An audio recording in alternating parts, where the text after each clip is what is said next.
Good afternoon and welcome to the live proceedings of the National Assembly. This being an afternoon sitting of our members of Parliament on the 2nd day of May, the year being 2024.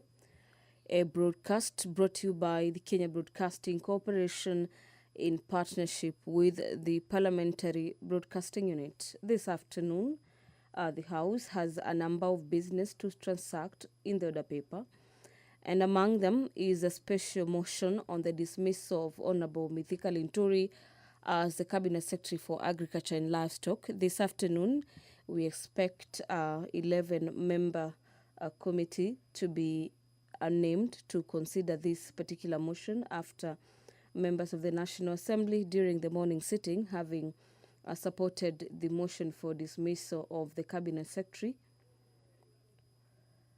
In the motion, a number of grounds have been stated for the removal, among them the gross violation of the Constitution, where the Cabinet Secretary is accused of approving procurement and distribution of fake fertilizer by the National Cereals and Produce Board, disclosing a matter to do with gross violation of national values and principles of good governance.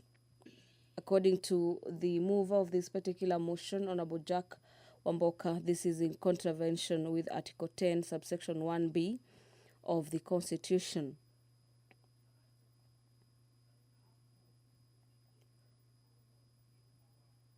In this particular motion, the mover also says there are serious reasons for believing that the Cabinet Secretary has committed crime under the national law.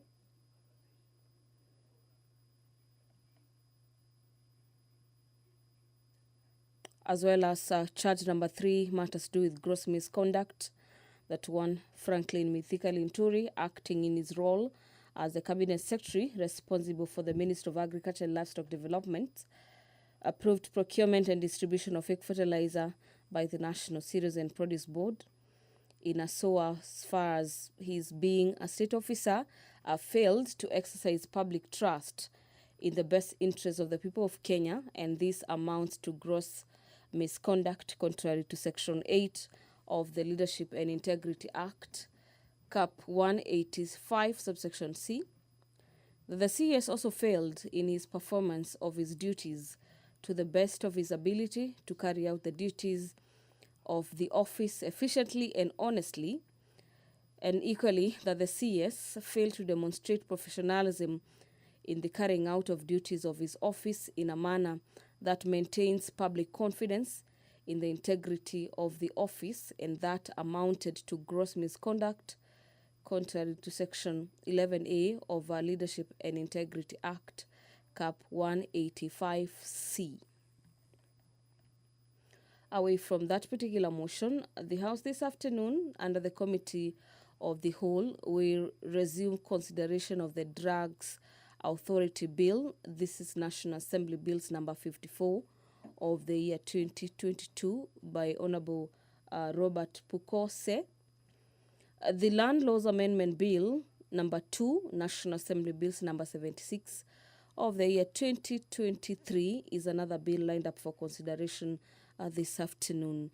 Allow me to hand over for the live proceedings of the National Assembly this afternoon, presided over by the Speaker of the National Assembly, Honorable Dr. Moses Wetangula. Enjoy your viewing and good afternoon. Waheshimiwa, tuombe. Ewe Mwenyezi Mungu ambaye kwa hekima na wema wako umetoa nyadhifa za viongozi na mabunge kwa ustawi wa jamii na utawala wa haki wa wanadamu, tukusihi utazame kwa neema nyingi sisi watumishi wako ambao wameridhika kutuita ili tutekeleze shughuli muhimu za jamhuri yetu. Tukuomba uteremshie baraka zako sisi tuliokutanika hapa, na tujalie tuyatende na kufikiria mambo yote tutakayofikishwa mbele yetu kwa njia ya haki na uaminifu, ili utukufu na sifa zako ziendelezwe, na ili kustawisha amani, ufanisi na heri ya nchi yetu na wale ambao haja zao umesikabidhi mikononi mwetu. Amen.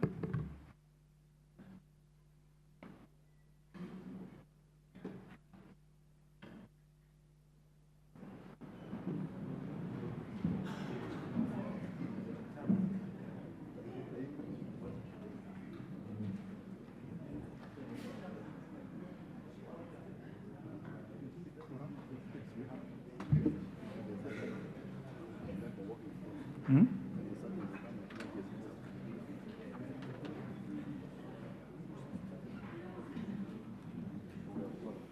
Honorable Catherine Omanyo. When the sergeant has placed the mess and is going back to the bar to bow, there should be no movement whatsoever, howsoever, in the house. Please try and learn this minor etiquette on how to conduct ourselves in the house. Today you have been very hyper.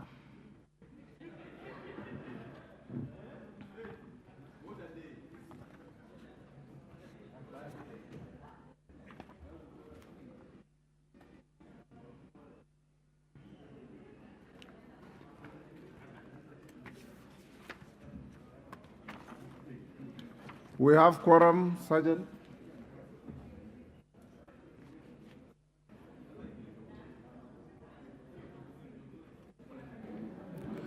Order number 1, administration of oath. Order number 2, communication from the chair.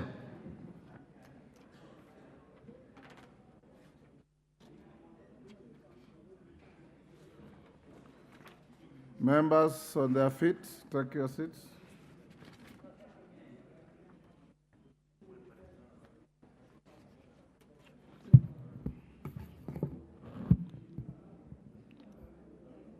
Honorable members, I have a communication on the formation of the committee, but I prefer I'll bring it at the time when the motion is ready. So let's do it a little later. Call the next.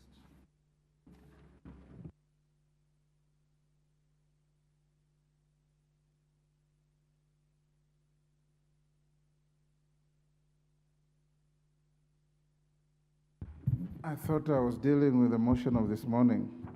There is a communication on appointment of members to a mediation committee on the water amendment bill. Honorable members, you may recall that on Tuesday, 30th April 2024, the House rejected the report of the Committee of the Whole House on the Senate amendments to the Water Amendment Bill, National Assembly Bill number 33 of 2023.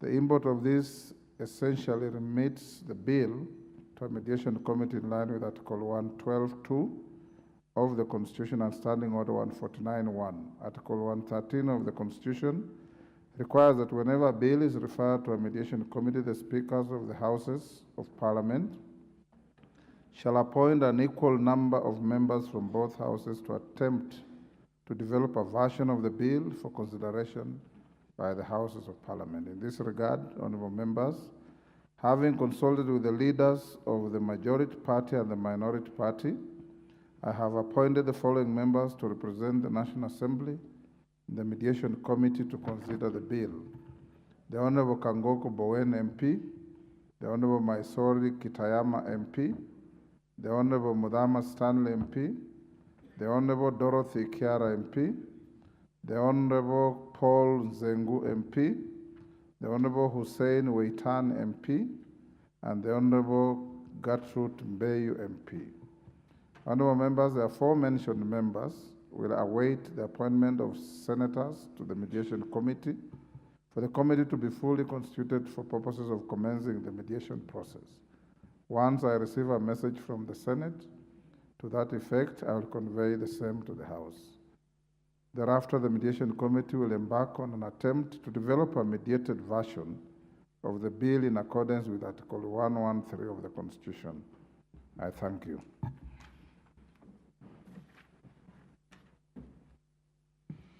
Order number 3, messages.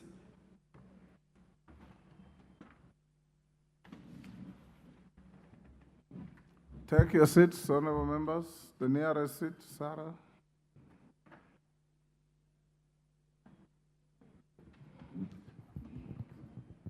Order, honorable member. GK, take the nearest seat. Honorable members, I have a message from His Excellency the President.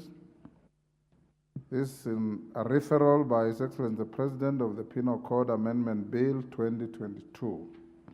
Honorable members, you may recall that on 20th March 2023, the National Assembly passed the Penal Code Amendment Bill, National Assembly Bill number 56 of 2022, which was sponsored by the member for Nakuru Town East, the Honorable David Gikaria, MP.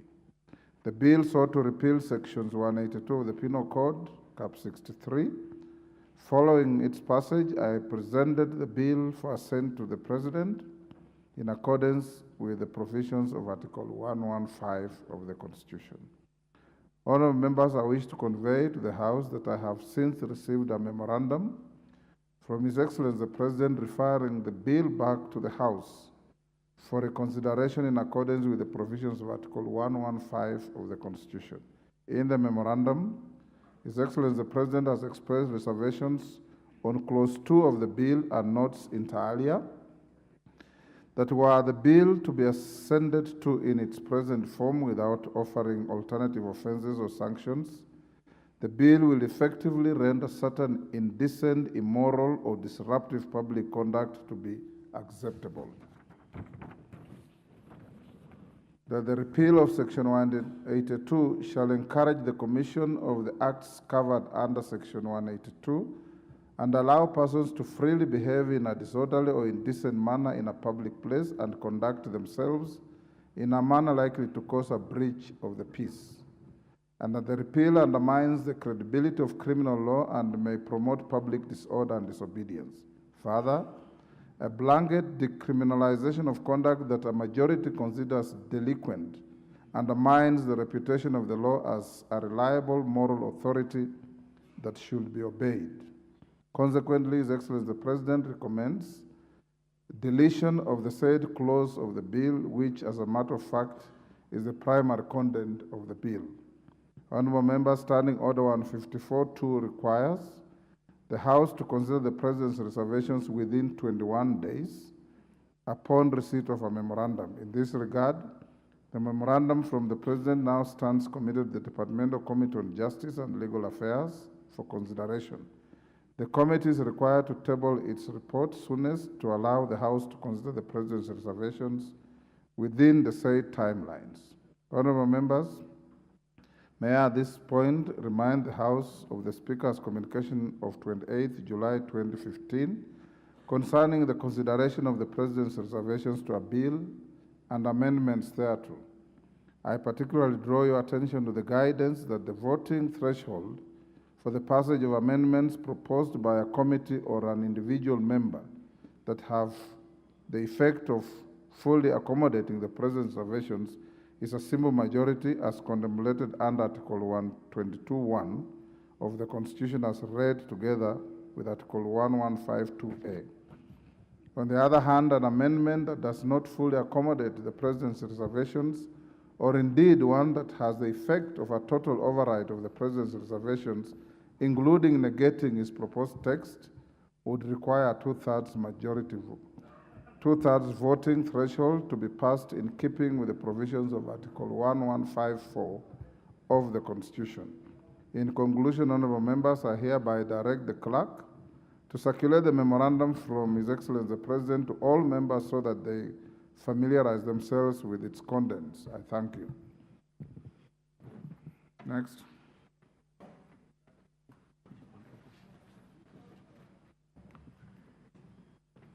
Order number 4, petitions. Order number 5, papers. Majority Leader. Thank you very much, Honourable Speaker. Honourable Speaker, I beg to lay the following papers on the table of the House today, Thursday, May 2nd, 2024, in the afternoon sitting. 1. The following statutory instruments from the Ministry of Mining, Blue Economy and Maritime Affairs. A. Legal Notice Number 40 of 2024 relating to the Mining Mine Support Services, Amendment Regulations and Explanatory Memorandum. B. Legal Notice Number 41 of 2024 relating to the mining, dealing in minerals, Amendment Regulations and Explanatory Memorandum. C. Legal Notice Number 42 of 2024 relating to the mining, gemstone identification, value addition, fees, regulations, and the explanatory memorandum. D, legal notice number 43 of 2024 relating to the mining, license and permit amendment regulations and the explanatory memorandum. 2, legal notice number 69 of 2024 relating to the valuers, forms and fees amendment rules 2024 and the explanatory memorandum from the Ministry of Lands, Public Works, Housing and Urban Development. 3, legal notice number 70 of 2024 relating to the survey, electronic cadastral transactions, amendment regulations 2024 and the explanatory memorandum from the Ministry of Lands, Public Works, Housing and Urban Development. 4, legal notice number 71 of 2024 relating to the survey, amendment regulations 2024 and the explanatory memorandum from the Ministry of Lands, Public Works, Housing and Urban Development. 5, legal notice number 72 of 2024 relating to the physical and land use planning fees, amendment regulations 2024 and the explanatory memorandum from the Ministry of Lands, Public Works, Housing and Urban Development. 6, legal notice number 73 of 2024 relating to the community land, amendment regulations 2024 and the explanatory memorandum from the Ministry of Lands, Public Works, Housing and Urban Development. 7, legal notice number 74 of 2024 relating to land, amendment regulations 2024 and the explanatory memorandum from the Ministry of Lands, Public Works, Housing and Urban Development. 8, legal notice number 75 of 2024 relating to the land regulations revocation regulations 2024 and the explanatory memorandum from the Ministry of Lands, Public Works, Housing and Urban Development. 9, legal notice number 76 of 2024 relating to the land adjudication amendment regulations 2024 and the explanatory memorandum from the Ministry of Lands, Public Works, Housing and Urban Development. And 10, legal notice number 77 of 2024 relating to land registration general amendment regulations 2024 and the explanatory memorandum from the Ministry of Lands, Public Works, Housing and Urban Development. Reports of the auditor. And 11, reports of the Auditor General and financial statements for the year ended 30th June 2023 and the certificates therein in respect of A, Kenya Law Reform Commission, B, National Crime Research Center, C, National Council for Law Reporting, D, Revenue Accountability Statements, Kenya Revenue Authority, and E, Council of Legal Education Staff Car Loan and Mortgage Scheme. I thank you, Honorable Speaker, and I beg to lay. Majority Leader. Member of the delegation. Which delegation? Honorable Rahab Mukami. Thank you, Honorable Speaker. Honorable Speaker, I beg to read the following paper on the table of the House today, Thursday, 2nd May 2024. Report of the Kenya delegation to the extraordinary session of the 6th Parliament of the Pan-African Parliament, PAP, held in Midrad, South Africa from 20th to 27th March 2024. Thank you, Honorable Speaker. Thank you. Chairperson, Departmental Committee on Tourism and Wildlife. Kareke. Thank you. Thanks so much, Mr. Speaker. Mr. Speaker, I beg to lay the following papers on the table of the House today, Thursday, 2nd May 2024. The reports of the Departmental Committee on Tourism and Wildlife on the budget 1, the budget implementation monitoring for the financial year 2022-2023, and the half year 2023-2024 for the following state departments: State Department for Tourism and State Department for Wildlife. 2, its participation in the International Tourism Browse in Berlin, Germany from 5th to 7th March 2024. I thank you, Mr. Speaker. Thank you. Next order.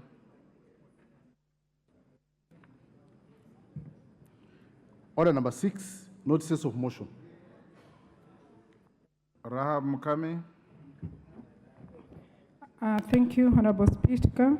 Honorable Speaker, I beg to give notice of the following motion that this House notes the report of the Kenya delegation to the extraordinary session of the 6th Parliament of the Pan-African Parliament, held in Midrad, South Africa from 20th to 27th March 2024, laid on the table of the House on Thursday, 2nd May 2024. Thank you, Honorable Speaker. Mbiuki.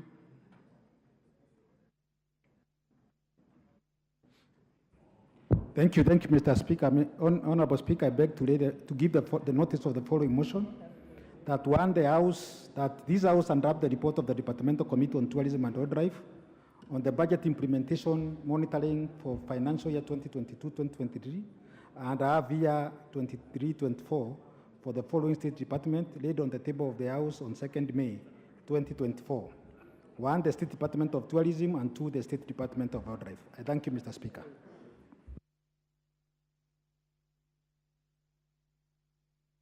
Reverse back to petition, Robert Mbui. Yeah, thank you, Mr. Speaker, for the indulgence. And Mr. Speaker, I stand to seek your advice. Sometime last year, there was a petition that was brought to this House by the principals of our schools in Kenya. And Mr. Speaker, schools are opening next week if rains allow. And the principals are worried a lot. Mr. Speaker, the issue that the principals had raised was a matter of capitation. One, the principals were concerned that the amount of capitation they're getting to run their schools is not enough. Two, Mr. Speaker, they were complaining that the capitation money always comes late, so they end up incurring expenses and they don't have the money for it.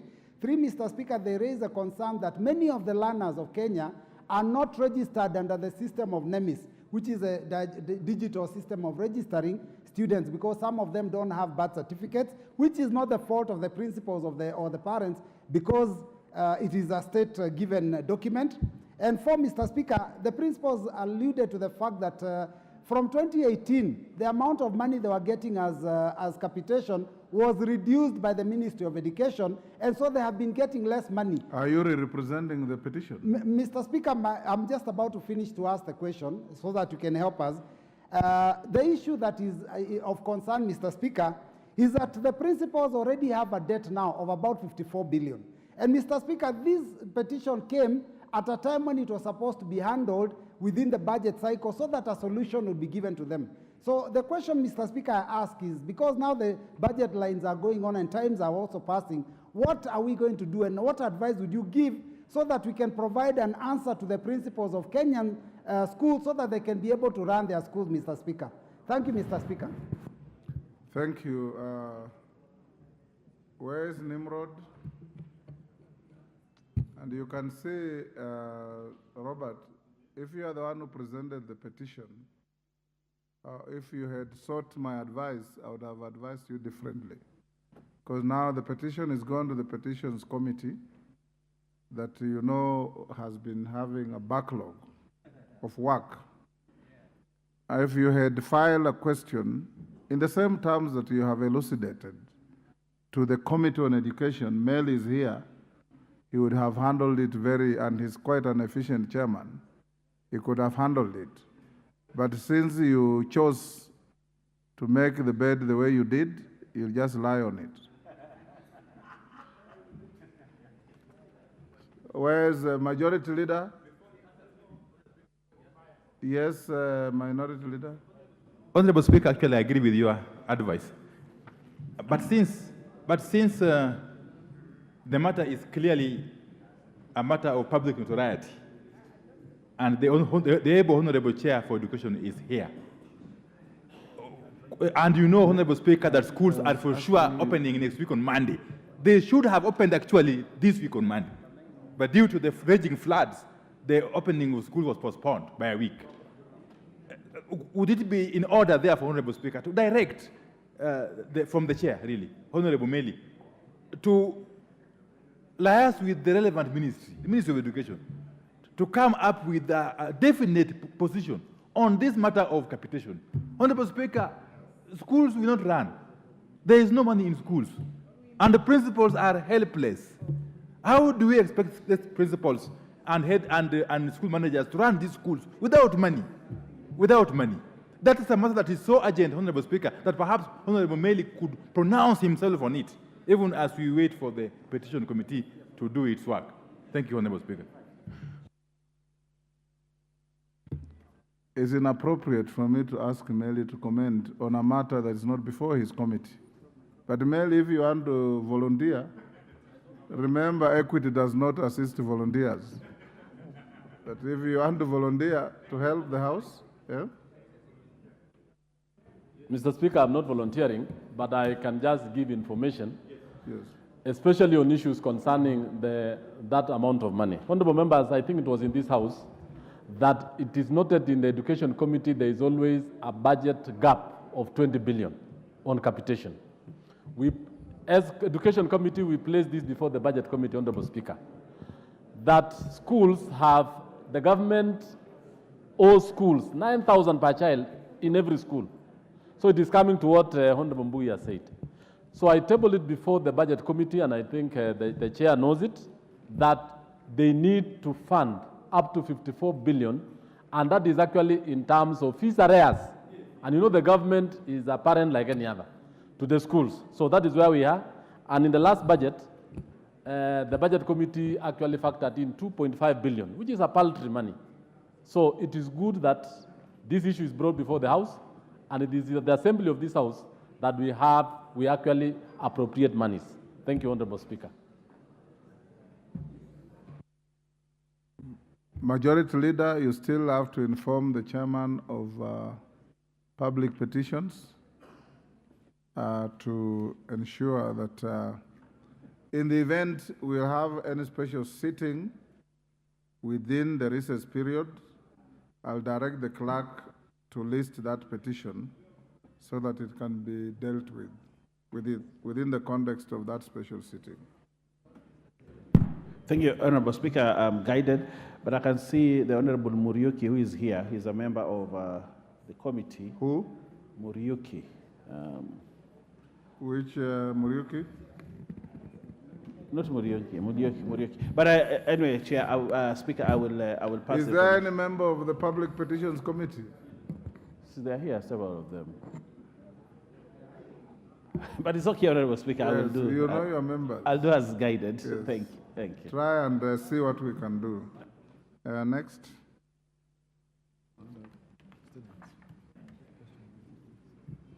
Order number 7, questions and statements.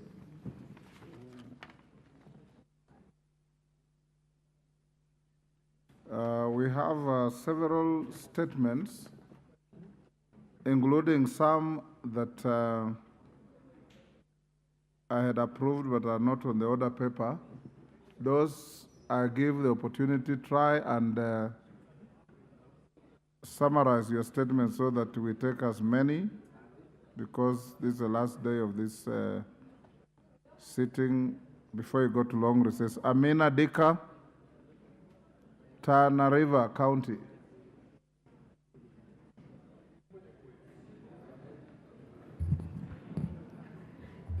Thank you, Honorable Speaker. Honorable Speaker, pursuant to Standing Order 44, Section 2C, I rise to request for statement from the Chairperson, Department Committee on Blue Economy and Water and Irrigation regarding harvesting of stormwater in Tana River. Honorable Speaker, Tana River County is characterized by its arid and semi-arid condition, which often lead to either flooding during the heavy rainfall or drought during the dry season. Sadly, the residents of Tana River County are currently grappling with challenge of flooding due to intense rainfall across the country. This has a devastating impact on farmers whose livelihood depend on agriculture, and their crops have been submerged. In addition to this, the roads are being impassable, and this has forced residents to use boats in flooded areas, leading to the risk of boat incidents in such as what has occurred in Bura constituency recently. Honorable Speaker, given the extreme weather cycles in the region, it is imperative to implement initiative for harvesting of stormwater. This will help residents utilize the water for agricultural purposes year-round, and thus bolstering food security and mitigating issues of flood through downstream areas. Honorable Speaker, it is against this background that I seek statement from the Chairperson, Department Committee on Blue Economy, Water and Irrigation as follows. 1, what strategies the Ministry of Water, Sanitation and Irrigation have in place to harness the heavy rains for long-term drought mitigation? 2, what support mechanisms are available to communities within Tana River County during and after the heavy rains, considering the adverse effect on their livelihood? And number 3, what measures are in place to mitigate the effect of overflowing dams that contribute to the flooding within Tana River County. I thank you, Mr. Speaker. Chairperson, Blue Economy, Water and Irrigation, Bowen. Thank you, Mr. Speaker. First week after recess. Yes, thank you, Mr. Speaker. Excellent. Amina Munyanzi, Malindi.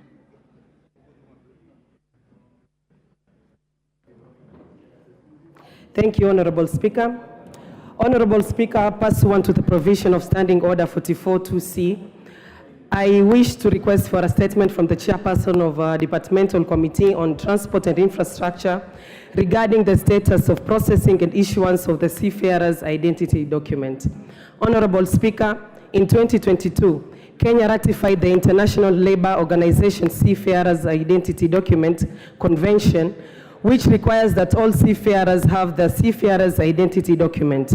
The SID is a document that is carried by all professional seafarers for the purposes of facilitating their mobility, transfer, and transit at maritime borders, and as a part of security requirements of port states. However, there have been grievances reported about the lack of issuance of these crucial documents to Kenyan seafarers, denying them entry into their country, to other countries. The Kenya Maritime Authority was set to roll out the issuance of SID, but this has been delayed and no status update issued on the matter. This puts jobs of thousands of seafarers and crew members working on different shipping lines at risk and is a hurdle to those seeking maritime-related employment opportunities. Honorable Speaker, it is against this background that I request a statement from the chairperson of the Departmental Committee on Transport and Infrastructure on the following. 1, what is the status of the processing and issuance of the seafarer's identity document? How many applications have been received by the Kenya Maritime Authority and number of SIDs issued from 2022 to date? What challenges have hindered the process of seafarer's identity document, and what plans have been put into place to ensure that the processing of the SID is fast-tracked? Thank you, Honorable Speaker. Chair, Transport and Infrastructure. Where is Kariuki? Any member of the Honorable committee? Speaker, I'm present and will be able to provide responses. First week? Yes, first week. After recess. Thank you. Irene Mayaka, nominated. Thank you, Honorable Speaker. Honorable Speaker, pursuant to the provisions of Standing Order 44-2C, I rise to request for a statement from the chairperson of the Departmental Committee on Transport and Infrastructure regarding the state of infrastructure at the Jomo Kenyatta International Airport. Honorable Speaker, Jomo Kenyatta International Airport plays a crucial role as a transit hub for passengers, major airlines, and a significant cargo center for both inbound and outbound goods. Indeed, the airport is among the busiest in Africa, with records indicating that in the financial year 2022-2023, the airport handled close to 8 million passengers and over 300,000 tons of cargo. However, over the past decade, JKIA has faced persistent challenges such as inadequate infrastructural upgrades, power blackouts, and broken facilities, including leaking roofs. Passengers handled at JKIA have also consistently complained of poor customer service at the facility. These issues not only affect the operation efficiency of the airport, but also contribute to the deteriorating passenger experience. Despite the Kenya Airports Authority announcing plans to revamp the facility of the airport, the infrastructural upgrades undertaken so far have often been substandard, leading to the continued dilapidation of JKIA. Honorable Speaker, given the heavy rainfall experienced in the country, flooding at the airport and water leakages have also become a recurrent problem inside Terminal 1C, international departures, and Terminal 1D, domestic departures. Further, the infrastructural upgrade of the terminals have consistently fallen short, exposing passengers to inclement weather conditions during arrivals and departures. Honorable Speaker, it is against this background that I seek a statement from the chairperson of the Departmental Committee on Transport and Infrastructure on the following. A, could the chairperson provide a report on plans to upgrade the infrastructure of the airport? B, state the measures that the Ministry of Roads and Transport has put in place to ensure that the infrastructural upgrade at JKIA are up to standard. And C, steps that the Kenya Airports Authority is taking to collaborate with relevant stakeholders to address reported challenges at JKIA, such as power blackouts. I thank you. GK, first week. First week is okay, Honorable Speaker. Thank you. Now, Tindi Mwale, I'll give you. Thank you, Mr. Speaker. Mr. Speaker, Honorable Speaker, pursuant to the provision of Standing Order 44-2C, I rise to request for a statement from the chairperson of the Departmental Committee on Roads and Transport regarding the potential infringement of the right of privacy by the National Transport and Safety Authority, NTSA. Honorable Speaker, the National Transport and Safety Authority, NTSA, operates in a highly data-oriented environment necessitating access to and use of personal information to fulfill its mandates. However, concerns have been raised by a significant number of Kenyans, particularly those in the car dealership industry, regarding potential data privacy breach on the National Transport and Safety Authority, NTSA online platform. Regrettably, the NTSA portal does not provide an option for registered organizations to create their own independent accounts. This has compelled employees to open accounts on behalf of their companies, with the companies only able to link their data to an already authorized individual account. It is imperative to note that Article 31 of the Constitution guarantees the right of every person to privacy, including the right not to have information relating to their private affairs unnecessarily required or revealed. Honorable Speaker, it is against this background that I seek a statement from the chairperson, Departmental Committee on Roads and Transport on the following. A, what measures are being taken to address the issue of registered organizations being unable to create or activate independent NTSA accounts to avoid companies only having the option of linking their data to an authorized account? B, what steps have been taken to protect citizens whose accounts are linked to an organization's transaction, given that the company's transaction receipts displays authorized person's details instead of the company's details? That is, the name, telephone number, email address, and identification number. And C, what measures have been established to ensure that account sub-users with limited rights on transaction of major accounts do not intrude into privacy of the authorized person's personal data available on the eCitizen platform? Thank you, Mr. Speaker. GK. Honorable Speaker, I request you give us up to the second week, before end of second week. Sawa. Thank you, sir. Honorable Namwar, Turkana Central.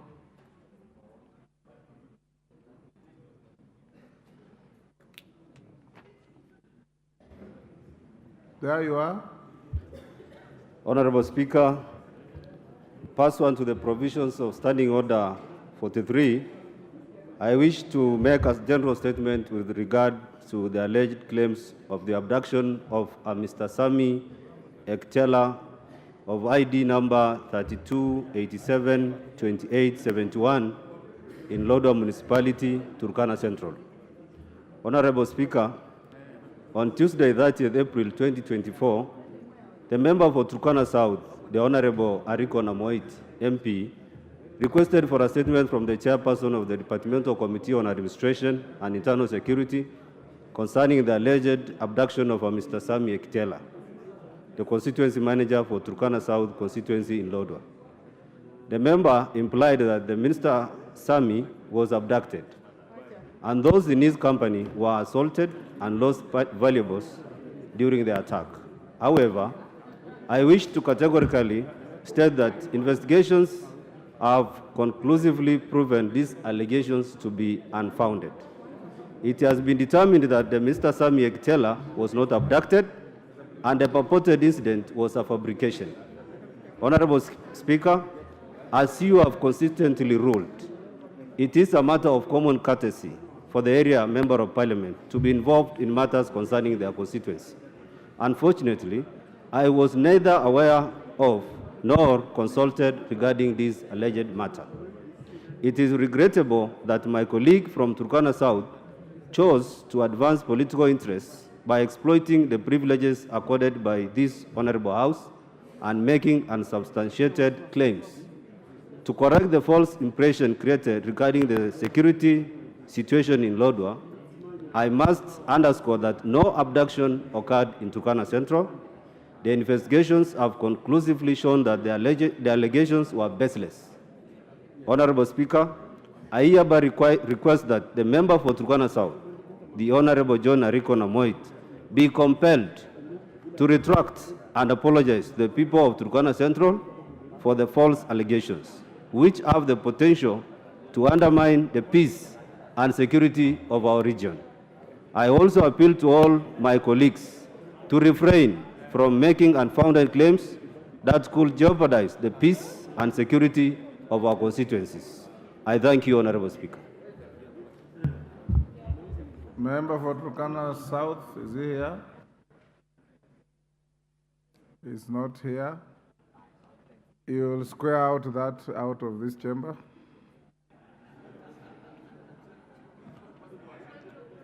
Honorable Munyoro? Yes? Yes, Honorable Wandai. You see, Honorable Speaker, I didn't listen keenly to the Honorable Member for Turkana Central, I suppose. But at the tail end, I got the gist of what he was trying to say. Honorable Speaker, you may need to actually guide the House in treating very carefully on such matters. Because first and foremost, it amounts to discussing the conduct of the person of the MP for Turkana South, the Honorable Dr. Amoit. Yeah. Secondly, Honorable Speaker, the Honorable Amoit has had serious challenges in the last couple of days. As a matter of fact, his own personal assistant was abducted. Up to now, we are not sure. That is what he's saying didn't happen. Yes. Yes, and therefore, I would suggest, Honorable Speaker, that the matter concerning Turkana be handled a little bit more cautiously without publicizing the matters in the manner the MP is suggesting. But I think more importantly, Honorable Speaker, if this House could direct the security agencies to move with speed and restore order in Turkana, especially areas around Turkana South and Central, where Lodwar is situated, I believe. Is it Lodwar? Yes. Honorable Speaker, the issues in Turkana may look isolated, but if left unaddressed or unchecked, could actually spiral, could snowball, and affect other parts of the country, especially the neighboring counties. Honorable Speaker, thank you. Yeah. Thank you. Member for Kigumo. Thank you, Honorable Speaker. Honorable Speaker, pursuant to the provisions of Standing Order 44-2C, I rise to request for a statement from the Chairperson of the Departmental Committee on Transport and Infrastructure regarding the status of the Mau Mau roads. Honorable Speaker, the residents of Kigumo constituency in Murang'a County have raised concerns over the delay in the completion of the said roads. The 540-kilometer road traverses Murang'a, Nyandarua, Kiambu, and Nyeri counties and was commissioned to improve transportation, enhance connectivity, promote economic development, and ease access to various areas for residents and businesses. Despite significant investment by the government, the projects appear to have stalled. Notably, the roads have since become impassable due to the ongoing heavy rains, posing a serious threat to the safety and well-being of the residents in the area. Honorable Speaker, the impassable roads have severely impacted businesses in the area, with farmers facing challenges in transporting their produce to the markets, resulting in substantial losses for families dependent on these businesses for their livelihoods. Honorable Speaker, it's against this background that I request for a statement from the Chairperson of the Departmental Committee on Transport and Infrastructure on the following. 1, Could the chairperson provide the reasons for the prolonged delay in completing the Mau Mau roads in Kigumo constituency? 2, what plans has the ministry put in place for the resumption and completion of the Mau Mau roads construction in Kigumo constituency? 3, what mitigation measures is the ministry undertaking to ensure that the roads within Kigumo constituency remain passable during this rainy season? And 4, when is the contractor expected to resume construction of the Ikombe, Karinga, Gasharage road? I thank you, Honorable Speaker. GK. Week 2, Honorable Speaker. Okay. So that. Thank you. Saidi Posta Hiribai. Thank you, Mr. Speaker. Some time back, around, to be precise, I think on the 21st of March, I brought a statement here, and that statement was given to the Lands Committee. They were supposed to have come here with a feedback immediately after recess, but that one has not happened up to today. The statement is concerning a dispute on a piece of land. Mr. Speaker, as you know, Tana River is very volatile, and there have been incidences, very ugly incidences before. My people are up in arms, but I managed to talk to them, and they have been waiting for a response from this house. But there's no response up to now. My fear is we are going for recess, and it will take about 1 month. It is not surprising that before we come back, there'll be ugly incidences because of this matter. So I stand so that you give me direction on this matter. It was to the Committee of Lands. Yes, it was given to Lands Committee. Nyamoko, is he here? Yes, Chairman Nyamoko. Thank you, Mr. Speaker. Mr. Speaker, we did communicate to the State Department of Lands in respect of the statement which was being sought by the Honorable Said. But we are yet to get the response. Mr. Speaker, I want to give an undertaking that we'll do request for a written statement which we will then send to the Honorable Zaid, if that will assist in solving that problem. Okay. Hiribai, is that okay? Mr. Speaker, I've been speaking to the chair, and he happens to be a good friend of mine. But my fear is lands matters are very emotive matters at home in Tana River, you know very well. And we'll be coming back after 1 month. My fear is we might end up having problems before we come back to this house.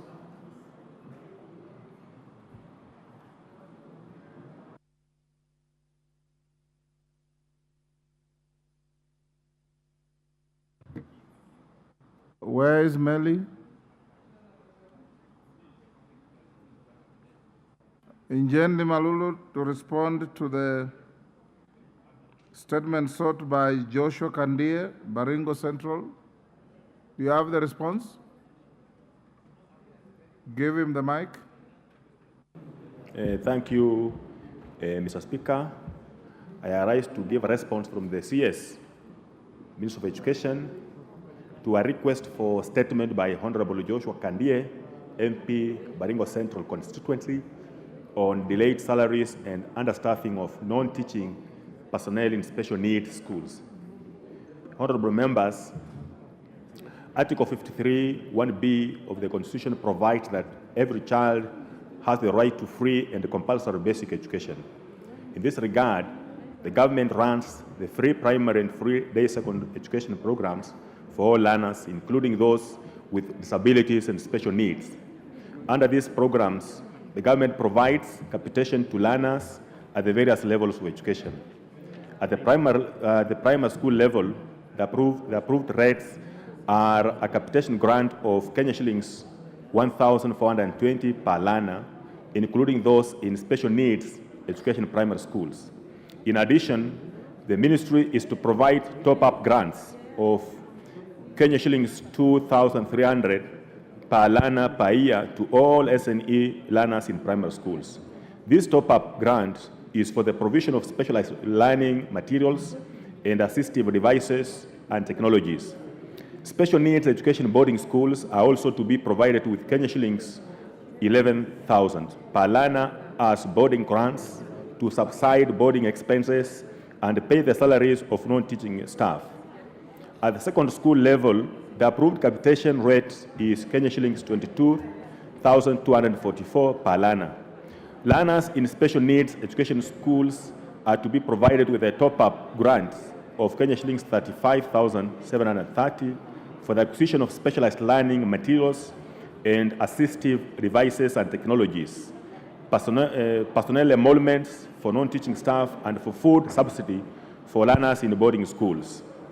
Honorable members, whereas these are the approved rates, the budget provided to the ministry has always fallen short, leading to an underfunding of the special needs education schools. For instance, the tables below illustrate the funding requirement under both the free primary and free secondary education programs and the respective deficits, as well as the deficits under the special needs education top-ups in the last 2 years. In the financial year 2022-2023, the ministry required 11 billion for free primary education. It required 11 billion 815 million. The budgetary provision was 11 billion 811 million 734 102. The deficit there was 3,265,898 shillings. In 2023-2024 financial year, the requirement by the ministry for free primary education was 12 billion 328 million, whereas the budgetary provision was 12 billion 1,036,900. The deficit here was 326,963,100.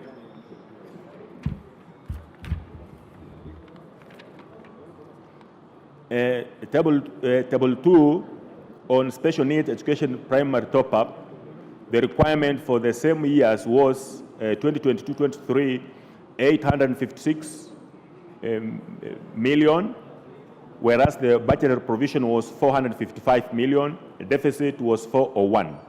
For this financial year, the requirement was 1,328 million, whereas budgetary provision was 455 million. There is a deficit up to now of 873 million.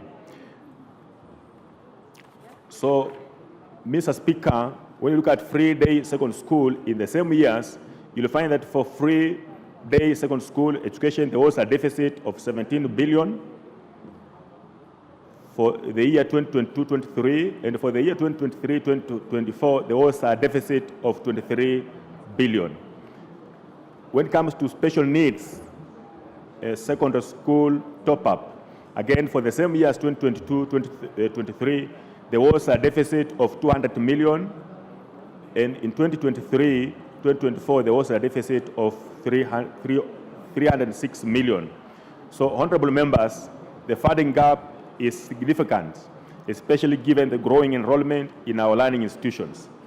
The ministry has continued to make appeals to Education Committee and the National Assembly in general to enhance our the budgetary provision so that learners can be funded at the approved rates. This underfunding poses a serious threat to the quality of learning in the institutions, especially those with learners who have severe disabilities. The special needs education institutions need to be supported adequately to acquire the relevant assistive devices and learning resources depending on the nature of disabilities, and also to pay the non-teaching staff and the caregivers. Learners with special needs require more resources, including a staffing ratio of 1:1 for those with severe disabilities.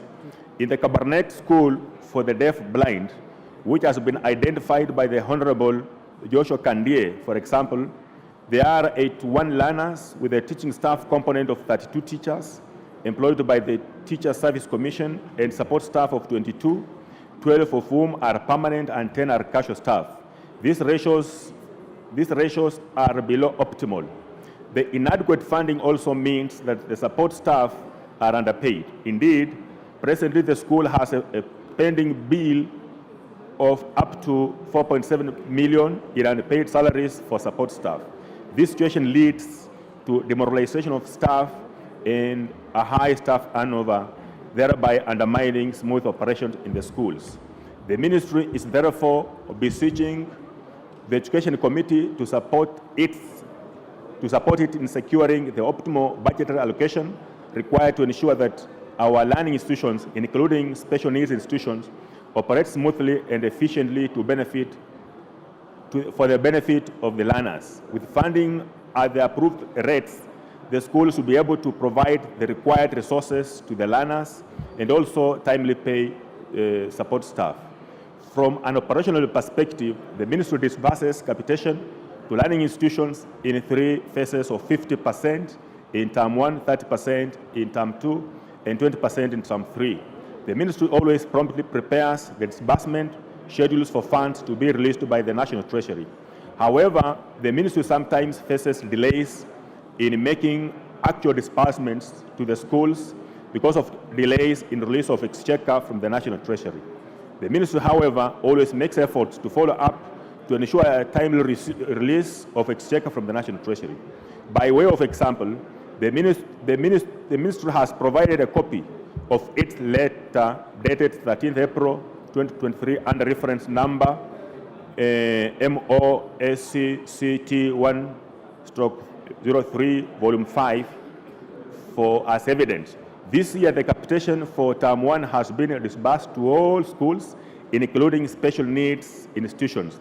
The Cabernet School for the Deaf-Blind has received Kenya shilling 791,662 as capitation for term 1.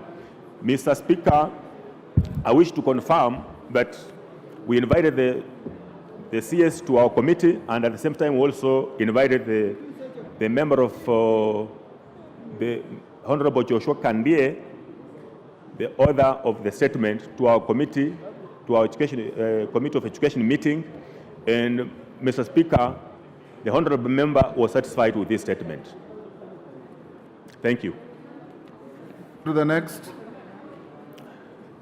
This time, paraphrase, you've taken too long on that one. This is for Owen Bayer. Thank you. This is a response to request for statement by Honorable Owen Bayer, the MP for Kilifi North, regarding the withholding of academic certificates by school heads in both public and public primary and secondary schools. Honorable members,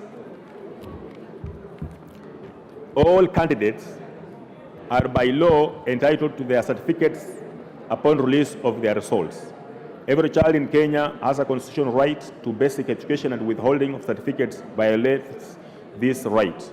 As the honorable member for Kilifi North rightly notes, Section 10(1)(b) of the Kenya National Examination Council Act 2012 prohibits institutions or persons from withholding NEC certificates or diplomas from the candidate. It is therefore against the law for any institution to withhold KCSE or KCP certificates due to a student for any reason, including non-clearance of school fees.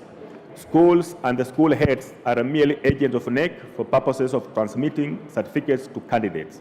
They therefore do not have any basis in law to withhold their certificates. The ministry has issued to all schools through the county directors of education, emphasizing the legal position to the effect that no certificate should be withheld on account of non-clearance of school fees. A copy of the circular dated 8th November is provided herewith. Despite the position of the law and the various circulars, NEC and the ministry, through their various field officers, often receive reports of certificates being withheld by schools, especially on account of unpaid school fees. This is a clear breach of the law which the ministry is committed to end. So the cases, whenever they occur, are to be reported to the Ministry of Education and the Teacher Service Commission for action. It's important to point out that many cases of withheld certificates are not reported to the ministry or to NEC, as the affected candidates attempt to resolve the issues between themselves and their respective schools. However, in order to obtain a clear picture of the situation, the ministry has instructed its field officers to undertake a comprehensive audit of all the schools within their jurisdiction, to provide reports to the ministry covering the period from 2012 as requested by the Honourable Member for Cliff North. The ministry will transmit the information to the committee once it is provided. Once this information is available, the ministry, working together with other stakeholders such as the Teacher Service Commission, will take specific action against the implicated school heads to ensure that the affected candidates get their certificates. As a ministry, they have been exploring various solutions to address this problem of withheld certificates. One of the options they have considered is to strengthen the existing legal framework by making it a punishable crime to withhold a candidate's certificate. The current law only prohibits the withholding of a certificate without providing for punishment. The ministry is also exploring the possibility of direct access by leveraging on the technology as proposed by the Honourable Member of Parliament for Kilifi North. The system for direct access that is being contemplated would enable all institutions and third parties to access and confirm results of candidates from a single source operated and secured by NEC. Such a system will also be instrumental for facilitating verification of basic education level results by institutions of higher learning as well as potential employers. Mr. Speaker, I also want to confirm that the CS appeared before the committee, and we also invited the member concerned, and the member was actually satisfied with this response. Thank you, Mr. Speaker. Honorable Njendi Umulher, nominated member. Thank you, Mr. Speaker. I raised a statement on Tuesday to the Chair Departmental Committee on Blue Economy on the situation on floods and Masinga Dam overflow. You had asked him to give us a response on Thursday today. Bowen, are you ready?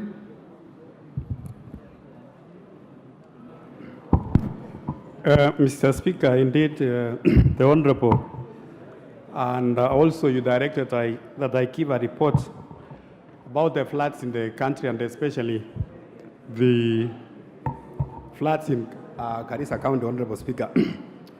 Mr. Speaker, the report I have is just an interim report because you directed that I should give a progress report this afternoon. Yes. Mr. Speaker, the ministry has given me a progress report, though, Mr. Speaker, we had asked the Cabinet Secretary to appear before us this morning so that we can ask the Honourable Member to appear, but because of your ruling that we should cancel all the committee meetings because of what we had in the morning, so he was not able to come. But, Mr. Speaker, he gave me the following. That, Mr. Speaker, the ministry, they are in a process of putting a short-term measures to mitigate the floods across the country, and they also have a long-term measures. Honourable Speaker, the extent of the damages of the current rains on water storage facilities. The ministry is on high alert, and it's currently assessing the status of water storage facilities, that is dams and ponds, Honourable Speaker. To this end, no major storage facility has been noted or damaged. However, most of the dams across the country are spilling, and hence posing a risk of flooding downstream. Mr. Speaker, as at May 2024, all the 7 Fox dams comprising of Masinga, Kamburu, Kitaru, Kindaruma, and Kiambere were spilling.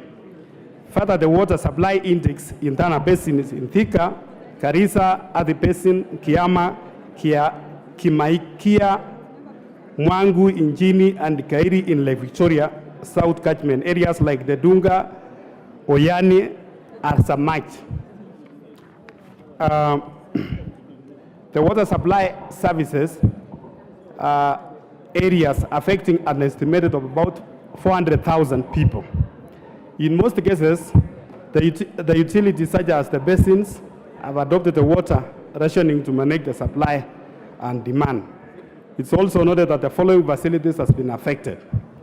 Ololunga Dam is also affected. The Narok Siwa manholes, Nairobi, Mara River, Garissa Siwa, Machakos, Mavoko, Thika are also affected.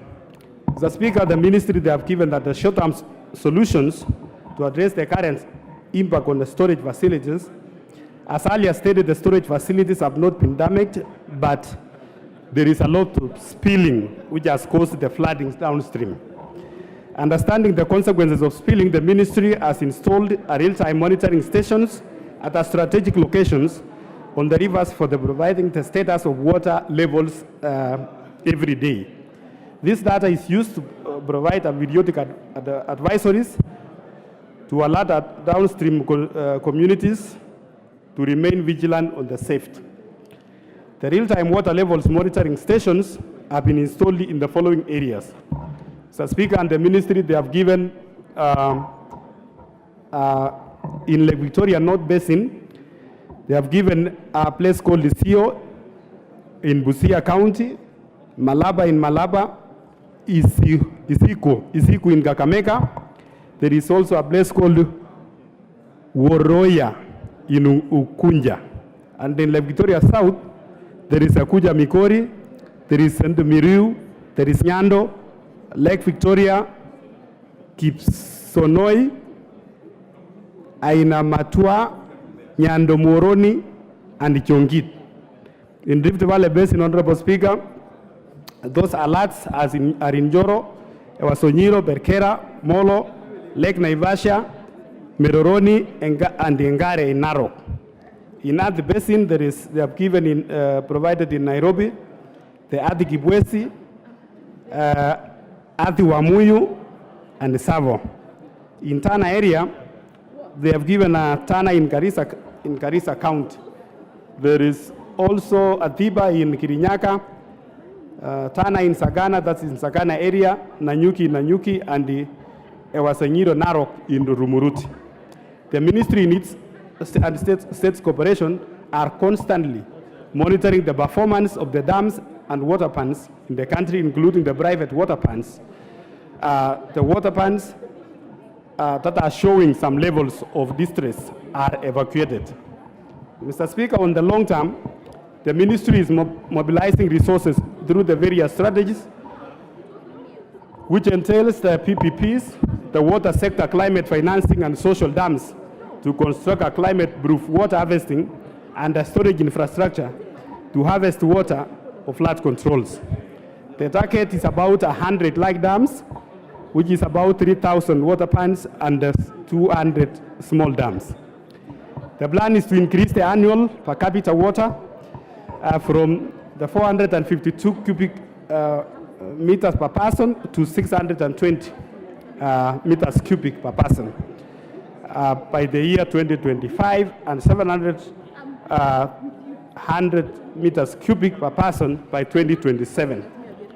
To alleviate the perennial flooding, Honorable Speaker, within the lower Tana Basin areas, that is the area of Garissa and Tana River counties, the ministry is proposing to rerouting the flood waters from the Tana River through the canal to Fafi wetlands.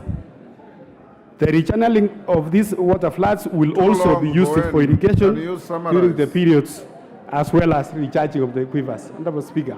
Can you summarize? Yes. So I'm finishing, Honorable Speaker. So the ministry, and they have given those long-term areas. I understood the questioner. So her concern was the Seven Forks dams, which had a threat of spilling. Which I have read. And what you are doing to mitigate the situation. Now you're wandering all over the country. Like I've said, the Honorable Speaker, the ministry, they have given me just an interim report, given that, Honorable Speaker, on Tuesday, which you told me to submit a report today, and it was only yesterday. Okay.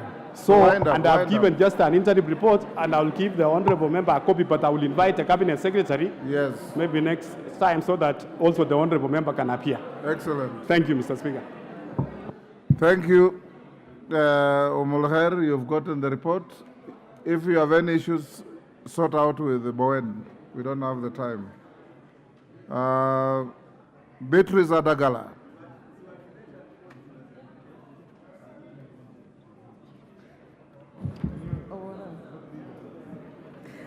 Thank you, Honorable Speaker.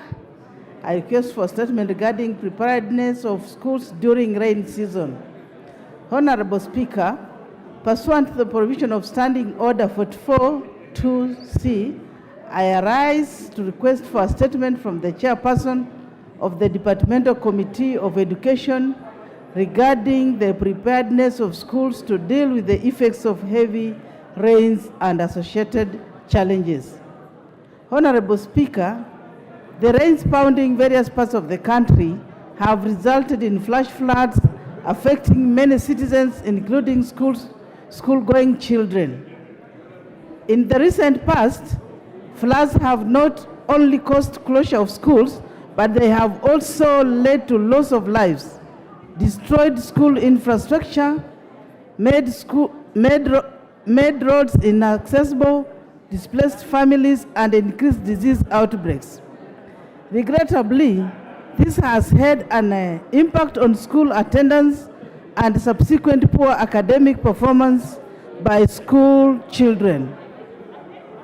Honorable Speaker, in these circumstances, preparedness in schools is a growing concern as it involves the accessibility and safety of schools, school facilities, and other items of importance to their learning. Honorable Speaker, it is against this background that I seek a statement from the chairperson of Departmental Committee on Education on the following. 1. What is the state of preparedness by the government ahead of next week reopening of schools planned to reopen under such prevailing rain conditions? 2.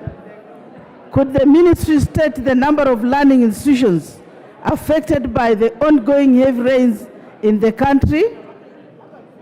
3. What financial assistance or support is in place for schools affected by the floods in this country? I thank you, Honorable Speaker.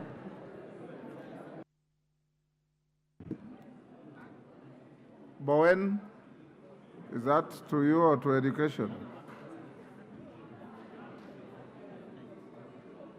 Meli, that was directed at you. Can you bring the response? Yes, shall bring the response immediately. We resume from recess. Excellent. Yes. Daniel Carrido. Honorable Daniel Carrido.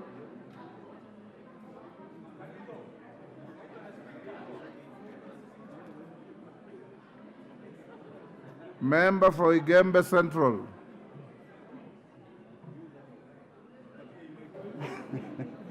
Go ahead. Thank you, Mr. Speaker, for this opportunity. Statement regarding the exploitation of Miraa farmers by cartels at Jomo Kenyatta International Airport. Honorable Speaker, pursuant to Standing Order 44-2C, I wish to request a statement from the chairperson, Department Committee on Agriculture and Livestock regarding the exploitation of farmers by cartels at Jomo Kenyatta International Airport. Honorable Speaker, Miraa is one of the most profitable cash crops in Kenya that feeds international as well as national markets. Notably, in 2015, Parliament amended the Crops Act to ensure recognition of Miraa as a cash crop and obligating the national government to establish mechanism for its promotion, production, distribution, and marketing. Sadly, it has been reported that these farmers are being exploited by cartels who manipulate the pricing and the distribution of the product in the market. For instance, transport of miraa product Mogadishu, being one of the biggest consumers of miraa, is approximately 1.5 times more costly per kilo as compared to other products to the same destination. Additionally, these cartels dictate the kind of airline that transports the product, the quantity to be transported, and the specific market destination. This is exploitative, unjust, and impoverishes miraa farmers who toil in the farm. Honourable Speaker, it is on this background that I request for a statement from the Ministry of Agriculture and Livestock Development through the Departmental Committee of Agriculture and Livestock on the following. What measures is the government taking to ensure that miraa farmers are not exploited by business entities, especially with regards to transportation and pricing of the commodity? What steps has the government taken to ensure that business entities adhere to regulatory framework already in place, including setting the frequency of inspections carried out to ensure compliance with the regulations and necessary measures against these business entities?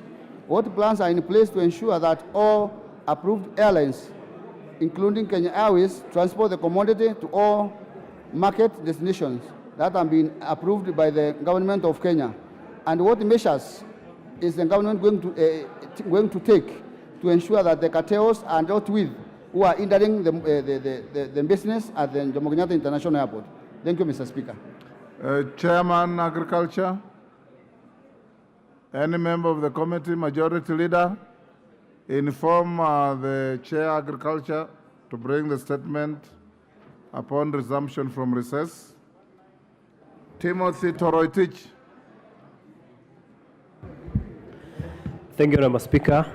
Pursuant to the provisions of Standing Order 44.2c, I rise to request for a statement from the Chairperson of the Departmental Committee on Lands regarding the operationalization of the Elgeyo-Marakwet County Land Registry.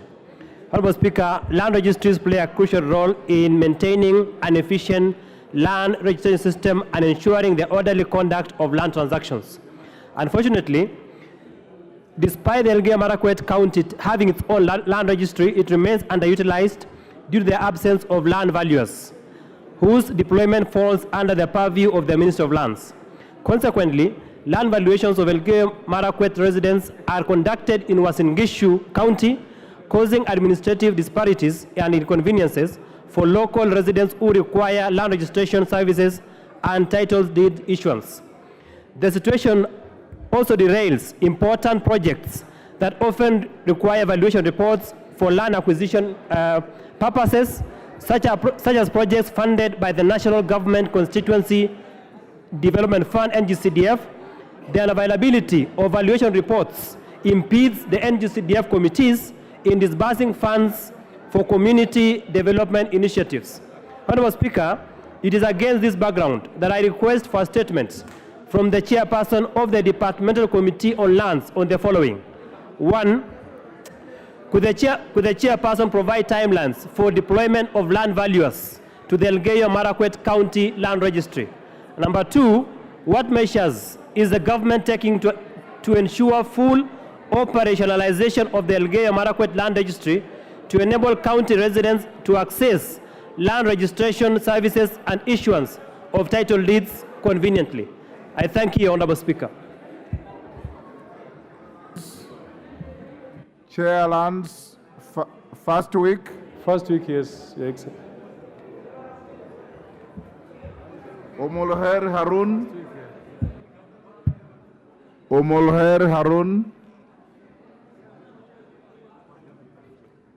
Nominated member from Garissa, Omolher Harun. Isn't that you? Yes.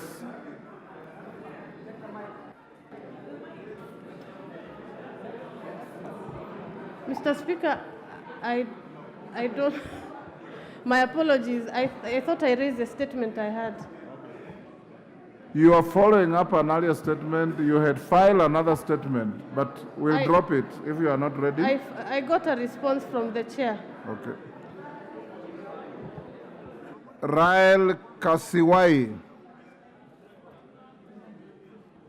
Rael Kasiwai, member for West Pokot County. Yes, Mheshimiwa. Thank you, Honorable Speaker. Honorable Speaker, pursuant to the provisions of Standing Order 44-2C, I rise to request for a statement from the Chairperson of the Departmental Committee on Transport and Infrastructure regarding the state of the Kapenguria-Lodwar Road. Honorable Speaker, the ongoing heavy rains have caused damage to many roads across the country. The Kapenguria-Lodwar Road, for instance, has been rendered impassable, particularly around the Lous area. This has severely affected residents within the area by disrupting crucial transportation links and hindering the flow of goods and services within the area. Additionally, this disruption has resulted in closure of trade and commerce centers within the area and negatively affecting the economy of the region. Honorable Speaker, with the road being rendered impassable, the residents are unable to access essential services such as health care, education, which are fundamental rights of every citizen as enshrined in the Constitution. It's against this background that I request for a statement from the Chairperson of the Departmental Committee on Transport and Infrastructure on the following. 1. What immediate measures is the Minister of Roads and Transport putting in place to rehabilitate Kapenguria-Lodwar Road? 2. What long-term measures is the Ministry taking to ensure the safety of the residents during the heavy rains? And I thank you, Honorable Speaker. Roads, wapi Kariuki? I thought Kariuki was here. Majority Leader informed him to bring a statement first week upon completion of recess. Clive Gisairo. Thank you, Honorable Speaker. Honorable Speaker, pursuant to the provision of Standing Order 44-2C, I rise to request for a statement from the Chairperson of the Departmental Committee on Communication, Information and Innovation regarding the status of the Kenya Digital Economy Acceleration Project. Honorable Speaker, to become a middle-income country by 2030, the country needs to incorporate the development of digital technologies within the government, as this plays a catalytic role in enhancing productivity and prompt service delivery by both the public and private sector. The Kenya Digital Economy Acceleration Project was introduced to help make Kenya's growth more equitable by shrinking disparities in digital skills and connectivity and expanding the digital marketplace. Honorable Speaker, the World Bank disbursed a total of $390 million in the year 2023 to the Information and Communication Technology ICT Authority for implementation of the project through various components like extending the reach of backbone networks, increasing last-mile connectivity for education, developing the critical enablers for e-government services, and supporting digital literacy, among others. However, there remains a divide in access to broadband, digital public services, and the skills needed for individuals and businesses to thrive in a digital society, especially in the rural areas. It is against this backdrop that I request for a statement from the Chairperson of the Departmental Committee on Communication, Information and Innovation on the following. 1. What is the status of implementation of the Kenya Digital Economy Acceleration Project so far since disbursement of the funds by the World Bank? 2. What regions have benefited from the implementation of the project so far? 3. What are the expected gains from this project? I thank you, Honorable Speaker. Majority Leader. Chairperson of ICT. Thank you very much, Mr. Speaker. And the Honorable Clive raises a very important point. And even as we are going on recess, we are going to take up this matter, and I know we are going to burn the midnight oil even as we are doing the budget issues. In 2 weeks, we shall be ready with a response. That means as we come back from recess, he shall get a response. Thank you very much, Speaker. Well done. Majority Leader, your Thursday statement? Yes. Honorable Ruku, I don't have any of your statements, unfortunately. Before you, Majority Leader, Musa Sirma, you've just a communication. I'll give you 1 minute, 2 Yes. minutes. Thank you, Mr. Speaker. Mr. Speaker, I want to take this opportunity to welcome members. I know you have gotten official communication, but to invite you to the 20th anniversary of the commemoration of the establishment of the NGCDF tomorrow at Safari Park at 9 a.m. Mr. Speaker, we know the roles played by the members of parliament in this fund.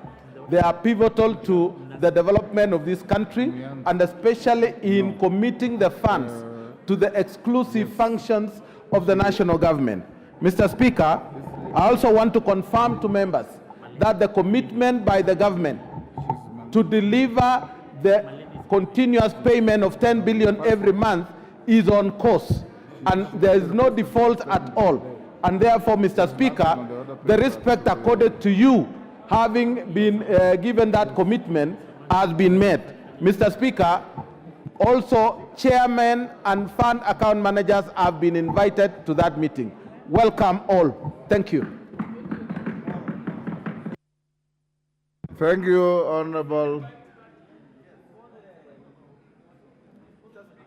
Yes, the time of the meeting. Give him the mic. Members, tomorrow by 8, we should be at Safari Park, because we shall be starting from 8:30 to 9. Thank you. And the head of state will be the guest of honor. Thank you. Yes, Jared?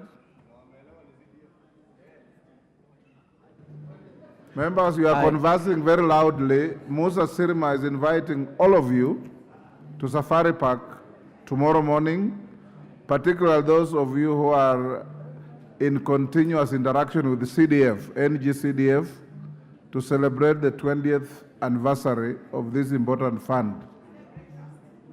Yes, Okello? I thank you very much, Honorable Speaker. I've got two quick issues to run by you. Number one, recognizing that we are going out for recess today, I did raise a question as regards remission of political parties fund to the Register of Political Parties, who should then cascade it to, on pro rata basis, to political parties, Honorable Speaker. I remember you gave the majority leader the task to go and talk to Treasury and give a report.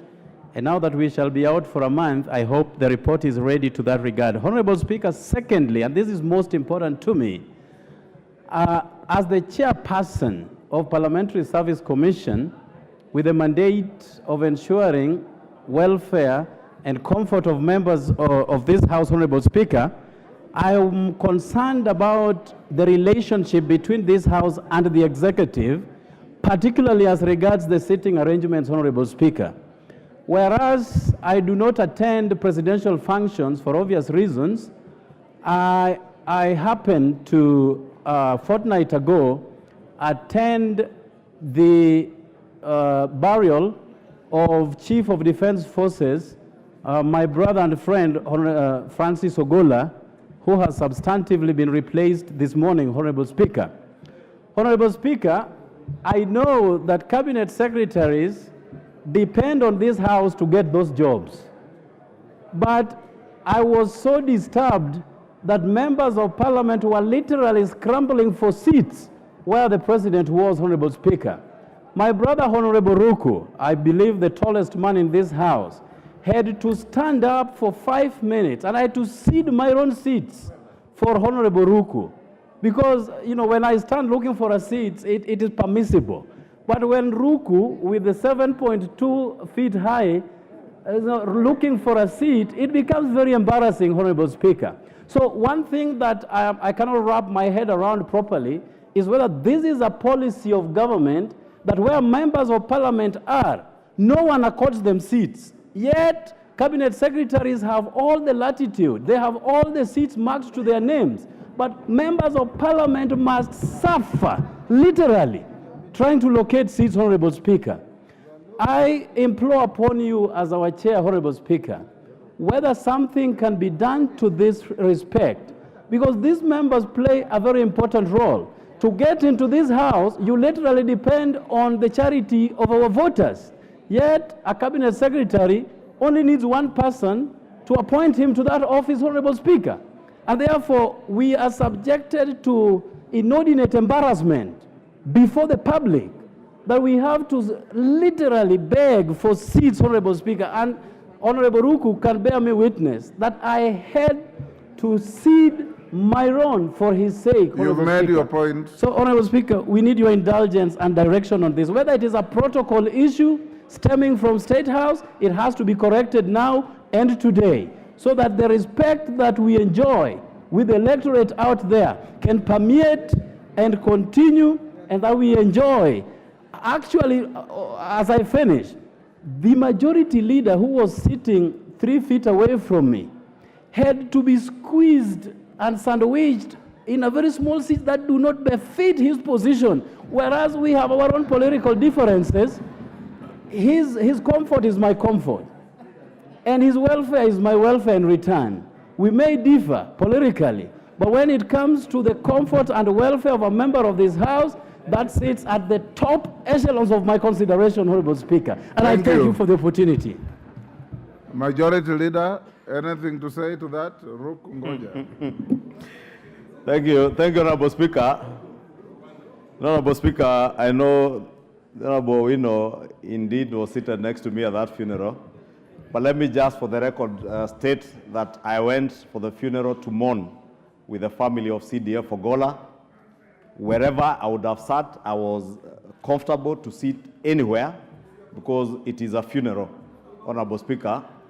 However, Honorable Speaker, it is true I did notice the leader of Azimio, or the deputy leader of Azimio, or I don't know what position Kalonzo Musyoka, His Excellency Kalonzo Musyoka holds in Azimio. Don't know if he's a deputy or Mother Karua is a deputy of Azimio, but I know he's a leader within Azimio.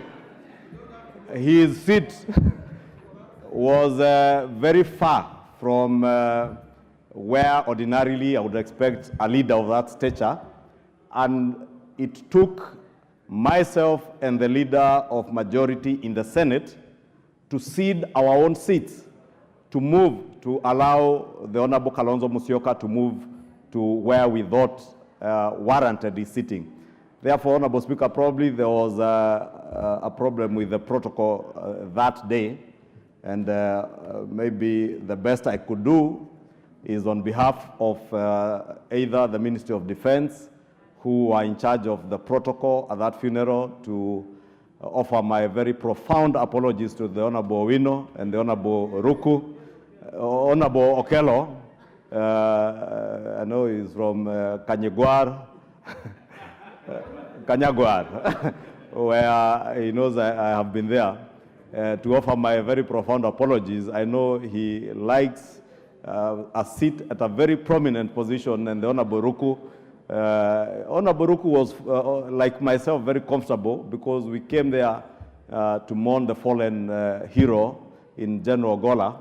But that does not mean members of parliament should not be accorded the respect that they deserve. Indeed, not just in funerals. A funeral is a very solemn occasion, but even during National Day celebrations.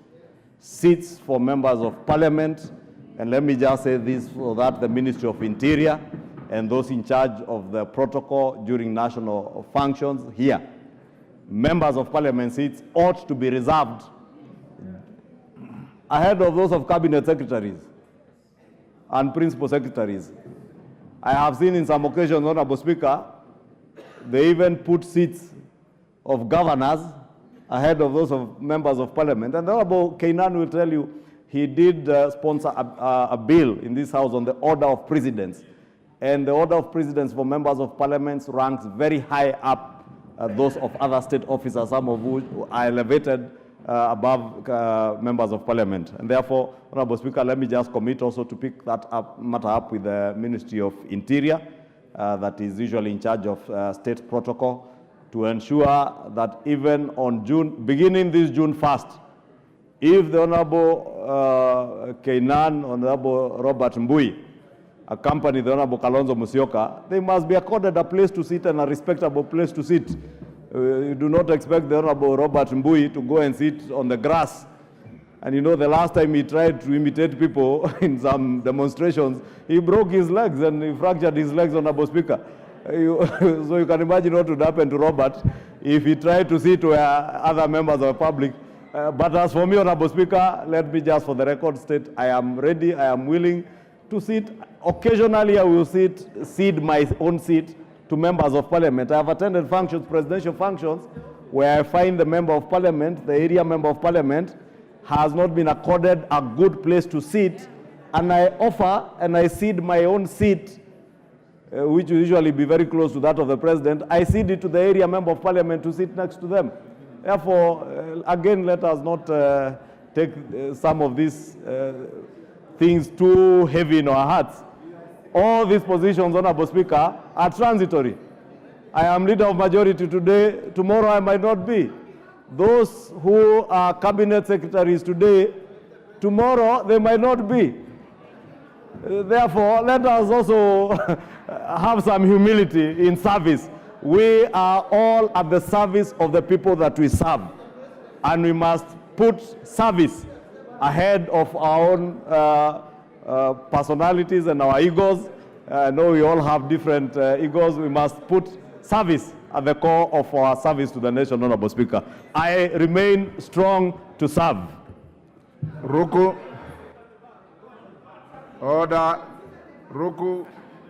Very quickly, paraphrase your statement. Thank you, Honorable Speaker. I stand to request for a statement on measures being taken to boost the manufacturing sector in the country. Honorable Speaker, pursuant to the provision of Standing Order 44.2C, I rise to request for a statement from the Chairperson, Departmental Committee on Trade, Industry and Cooperatives regarding measures being taken to boost the manufacturing sector in the country. Honorable Speaker, the manufacturing sector is a critical cog in the wheel needed to drive Kenya to its ambitious goal of becoming a rapidly industrializing middle-income nation by the year 2030.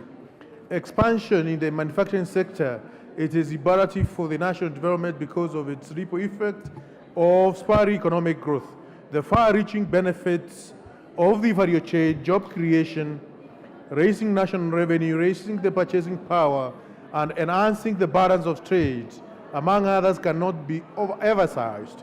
In order for the country to achieve rapid industrialization, there is need to boost the manufacturing sector.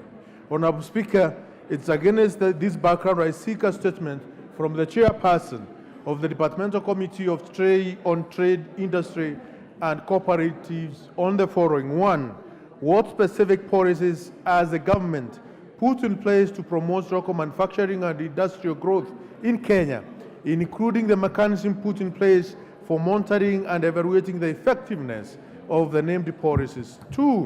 What measures is government taking to promote value addition and diversification within the manufacturing sector with the intention of attracting local and foreign investment in manufacturing? 3.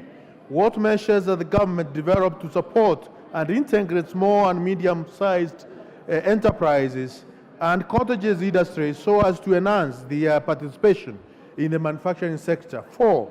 What steps has the government taken to streamline regulation processes, reduce bureaucracy for manufacturing, and as well as ease their cost of doing business? 5. How is the government addressing challenges such as infrastructural deficiencies in high cost of production that hinder manufacturing productivity? 6. How is the government mitigating environmental concerns in order to ensure sustainable manufacturing practices? 7. What incentives are available to encourage innovation, technology, and the adoption of artificial intelligence within the manufacturing industry? And finally, 8. Which strategies has the government implemented to ensure availability of skilled and unskilled labor for the manufacturing sector? I thank you, Honorable Speaker. And finally, No, you are breaching our trust. Gakuya, who is the chair of trade? Yes, Marian. First week after recess? Chair, give us the second week. Okay. Majority Leader? Before you make your Thursday statement, we'll go back to order number 5. Thank you, Honorable Speaker. Honorable Speaker, I beg to lay the following papers on the table of the House today, Thursday, May 2nd, 2024, afternoon sitting. Honorable Speaker, if I can get the Honorable Okello to give me attention, Jared, because it touches on some of the issues he was raising on exchequer releases.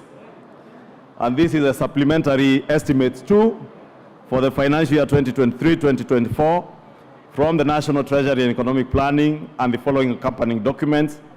Financial year 23-24 supplementary estimates number 2, program-based budget. Financial year 23-24 supplementary estimates number 2, recurrent estimates. 3, the financial year 2023-2024 supplementary estimates number 2, development estimates, volume 1, 2, and 3. And 4, statement on the financial year 2023-24 supplementary estimates number 2. Thank you, Honorable Speaker. I beg to lay. thank you. You may now proceed under order number 7. Thank you, Honorable Speaker. Pursuant to the provisions of Standing Order 44-2A, I rise to give the following statement on behalf of the House Business Committee, which met on Tuesday, 30th April 2024, to prioritize the business for consideration during the week. Honorable Speaker, I wish to commend the leadership of the House and all the members for the dedication and cooperation exhibited in the session so far. We have certainly been able to meet the statutory timelines in respect of matters that were before us. In accordance with the approved calendar, the House is scheduled to proceed on recess from tomorrow, Friday, 3rd May 2024, and thereafter resume regular sittings on Tuesday, 4th June 2024 at 2:30 p.m.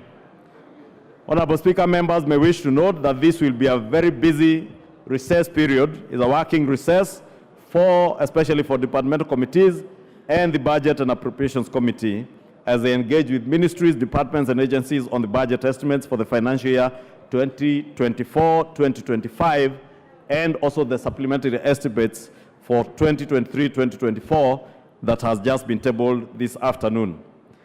Additionally, there are various matters relating to bills, treaties, inquiries, and responses to statements still pending before committees, including those that, Honorable Speaker, you have committed before committees this afternoon. I therefore urge all committees and members to present and actively participate in ensuring that all these matters are concluded and reports brought to the House upon resumption.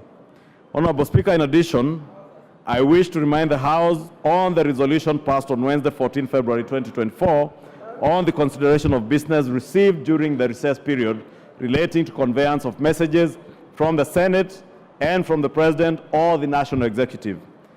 The publication and procedure upon publication and first reading of bills and tabling of papers which are determined to be of priority nature during the recess period. In this regard, Honorable Speaker, any message and papers received during the recess shall stand committed to the relevant committees for consideration based on the priority nature of the business. Honorable Speaker, with regards to business scheduled for Tuesday, 4th June 2024, the House is expected to consider the following bills at various stages should they not be concluded today. One is the second reading of the Statute Law Miscellaneous Amendments Bill of 2023 and the Land Laws Amendment Bill number 2 of 2023. Additionally, debate will also be undertaken on the following motions should they not be concluded today.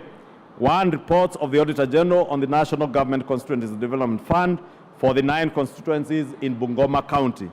2, reports of the Auditor General on the financial statements of specified state corporations. 3, report of the Public Petitions Committee on its consideration of public petition on funds spent contrary to the provisions of Article 223 of the Constitution. 4 is report on the Parliamentary Broadcasting and Library on enhancing reporting of parliamentary business on online platforms. 5, report of the Committee on Regional Integration on its inspection to the semi-autonomous institutions of the South African community in Uganda. 6, report the Committee on Implementation on the implementation status of reports on petitions and resolutions passed by the House. 7 is report of the Committee on Trade, Industry and Cooperatives on its consideration of the alleged unfair trade practices by foreign investors in Kenya. And 8 is a report of the Committee on Agriculture and Livestock on its inquiry into the maize flour subsidy program for the financial year 2022-2023. Honorable Speaker, I also wish to take this opportunity to inform honorable members that the House may be recalled for a special sitting pursuant to the provisions of Standing Order 29-1 to consider critical business that may arise during the recess period. This is especially so considering the resolution this morning on the motion for the proposed removal of the Cabinet Secretary for Agriculture and Livestock Development and the strict timelines provided for in Article 152 of the Constitution. In conclusion, Honorable Speaker, the House Business Committee shall reconvene again on Tuesday, 4th June 2024 to schedule business for the rest of that week. I now wish to lay this statement on the table of the House.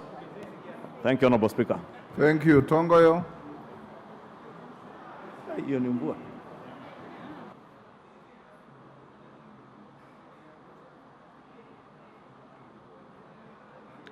Yes, Tongoyo. Thank you, Honorable Speaker. I stand to respond to a statement being said by... That's your statement. Quick, paraphrase your response. Thank you, Honorable Speaker. I'm rising to respond to a statement being asked by Honorable MP for Kilifi County concerning the issue of Munasi. Honorable Speaker, Honorable Speaker, the Member of Parliament for Kilifi County, Honorable Gertrude Mbeyu, had requested for a statement regarding the erroneous classification of Munasi as an alcoholic drink. The Honorable Member particularly sought to be informed, 1, the circumstances under the Ministry classified Munasi as an illicit alcoholic drink, despite the known fact that it is a natural coastal drink tapped from a coconut tree. Measures that the government has put in place to ensure preservation of culture, including the Cultural Heritage Association with the Munasi drink and other traditional drinks, while implementing the crackdown on the illicit brews. And thirdly, the initiative that the ministry had undertaken to ensure compliance with the law and accurate implementation of directive on illicit brews without favor or discrimination. I state as follows, Honorable Speaker. The drink Munasi is conceptually the one called toddy under the Kilifi County Coconut Act 2015. In the Act, toddy is defined as an alcoholic beverage made from the sap of a coconut tree. Section 32(1) of the Kilifi County Coconut Act provides that the processing of the toddy shall be undertaken in accordance with the provisions of the Kenya Bureau of Standards, National Coconut Standard on Toddy specification, the Alcoholic Drink Control Act, and the Kilifi County Liquor Control Act. By dint of this provision, the regulation of toddy is a concurrent function between both the national and the Kilifi County government. The Alcoholic Drink Act 2010, number 4, section 2 provides that the alcoholic drinks include alcohol, spirit, wine, beer, traditional alcoholic drink, etc. The Kilifi County Liquor Control Act 2015, which defines liquor to include alcohol, spirit, wine, and beer, liquor, and traditional alcoholic drink, etc. Munasi falls within the definition of alcoholic drinks. More importantly, however, Munasi is sold in commercial volumes in the coastal region. I underline commercial volumes, including Kilifi County, such that it is a pillar of economic mainstay within the region. Section 7 of ADCA provides that no person shall manufacture or otherwise produce, sell, dispose of, or deal with, import or cause to be imported for, export or cause to be exported, any alcoholic drink except under the accordance with the license issued under this Act. Section 81B of Clive County Liquor Control Act 2015 similarly provide that no person shall manufacture or otherwise produce, sell, distribute, or dispose of or deal with any alcoholic drink in the county except in accordance with the license issued under this Act. And Section 2 of the ADC provide that sell include barter or exchange without use of money, over or export of sale, barter or exchange without use of money, supply or over to supply in circumstances in which the supplier drives or will drive a direct or indirect pecuniary benefit. Supply or over to supply gratuitously but with a view of gaining or maintaining custom or otherwise with a view of commercial gain. Section 2 of Clive County Legal Act 2015 defines sale in the exact term as ADC 2010. In equal measures, Alcoholic Drink Act defines manufacture to mean the processing of alcoholic drink and include the packaging, labeling, distribution, or importation an alcoholic drink for sale in Kenya. The Clive County Liquor Control Act 2015 defines manufacture as the brewing, distilling, tapping, or any processing or intermediate processing of an alcoholic drink and include the packaging, labeling. How much more to go? Just 2 pages. 2 pages? Yes. The issue is very simple. Is Munazi an alcoholic drink or it isn't? Okay, let me try to. Yes. And you have already said that there's a law that defines it as an alcoholic drink. So maybe the rigmarole you are now engaged so it in is, totally Mr. Honorable unhelpful. Speaker, Munasi in summary is alcoholic drinks and it should be controlled under the provision both of the Alcoholic Drink Control Act 2010 and even within the Clive Legal Control Acts similarly. Thank you. Thank you. Yes, Mama Mbeyu. Thank you, Mr. Speaker. I'm convinced with the response. What we need is the control. As you put it, it's an alcoholic. We need control because most of the people involved in this drink are men, and as of now, even school children, students are taking this drink, knowing very well it's not alcoholic. So we need from your department some policy to control the Mnazi drink in the coastal region and any other place Mnazi drink is being sold. Thank you, Mr. Speaker. Zamzam. Asante sana Mheshimiwa Spika, na mimi napenda pia kupigia upondo majibu ambayo ametoa Mheshimiwa. Mheshimiwa Spika, mnazi hata kama ni kinywaji cha utamaduni lakini kinatumika vibaya Mheshimiwa Spika. Wanaume wanatoka kwenye mnazi ambao wauzwa kuanzia saa 12 asubuhi, hauna mikakati ya kuweka wakati mwafaka Mheshimiwa Spika. Wanaume wanalewa 24/7, wanaenda wanapiga wake zao, wanawaumiza, na kama ingekuwa ni nguvu zangu mimi Mheshimiwa Spika, aina yoyote ya kilevya mimi kama mama county ningeweza kupinga. Imekuwa mpaka jana nikiongea na OCPD wa Jomvu Police Station, anasema kwenye mango yale mpaka watoto wa skuli wanatoka skuli wanaingia pale kwenda kunywa mnazi. Kwa hiyo mimi nakubaliana na ripoti ambayo ametoa Mheshimiwa, mnazi ni kilevya na lazima kiwekewe mipaka Mheshimiwa Spika. Na hata kama ingewezekana mimi pia ningesema mnazi mwingi watoka Kilifi ukija Mombasa, ningeweza hata kuupinga usiingie katika kaunti yangu Mheshimiwa Spika. Manake watoto wanaharibika, watu wazima pia wanaharibika. Asante sana Mheshimiwa Spika. Thank you, Mama Mombasa. Next order. Order number 8, motion. Report of the Committee of the Whole House on the County Licensing Uniform Procedures Bill Senate Bill number 9 of 2022. Question to be put on that reading. Order, honorable members. There is a supplementary order paper that I have approved for circulation. After putting the question at order number 8, we'll do first reading at orders number 9 and 10. Thereafter, we'll go to the Committee of the Whole at order number 11. We'll only deal with the first item, IBC bill, the amendment bill. We'll stay the second National Disaster Risk Management to a later date. If we will have any special sitting during recess, I'll direct the clerk to slot it there as one of the special items. After that, then we'll skip order number 12 and go to order number 13 for appointment of members to the Select Committee on the Special Motion. And thereafter, we will go back to order number 12. So, order members, order Ruku, take a seat.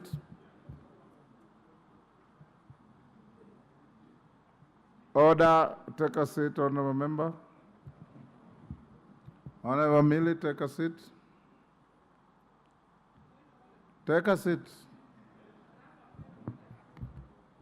We have called out already order number 8. I'll now put the question at order number 8, which is that this House do agree with the report of the Committee of the Whole House on its consideration of the County Licensing Uniform Procedures Bill, Senate Bill number 9 of 2022. As members of that opinion say aye. Aye. Will those of the contrary opinion say nay? The ayes have it. Yes, Honorable Millie, what is out of order? Order, go, hold on, Millie, take your seat. The mover to move third reading, is that Marian? Yes, it is then. Go ahead. Honorable Speaker, I beg to move that the County Licensing Uniform Procedure Bill, Senate Bill number 9 of 2022, be now read a third time, and I also request Honorable Ojiambo Oundo, member for Funyula, to second. Oundo. Thank you, Honorable Speaker. I second. We have already dispensed with the matter. I second. Thank you. Honorable members, order. Order. Honorable members, I propose the question, which is that the County Licensing Uniform Procedure Bill, Uniform Procedures Bill, Senate Bill number 9 of 2022, be now read a third time. Can I put the question? I now put the question, honorable members, which is that the County Licensing Uniform Procedures Bill, Senate Bill number 9 of 2022, be now read a third time. As members of that opinion say aye. Aye. Will those of the contrary opinion say nay? The ayes have it. Clerk.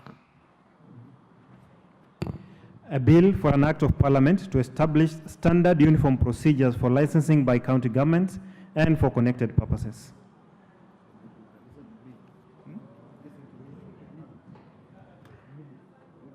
Millie, can I hear your point of order? Honorable Millie Odhiambo.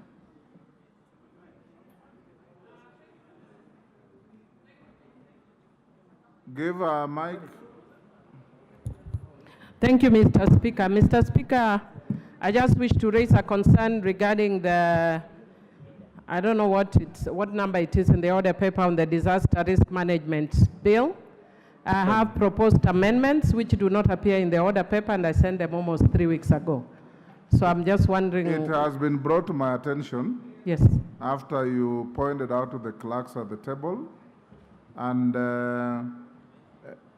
that notwithstanding, I had already directed that we will not deal with that today. It will be dealt with at a later date. Either if we'll have any special sitting, we might slot it there or when we resume after the recess. So your amendments will be taken into account. Next order.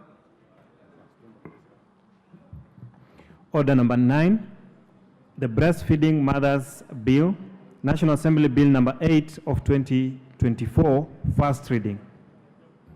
A bill for an act of parliament to make provisions for breastfeeding mothers, to provide for employers' obligation to add breastfeeding working mothers in the workplace, to provide for baby changing facilities for use by the public and for connected purposes. Next. Order number 10, the Universities Amendment Bill, National Assembly Bill number 16 of 2024, first reading. A bill for an act of parliament to amend the Universities Act. Next order. Order number 11, Committee of the Whole House. Order, honorable members, will you be upstanding?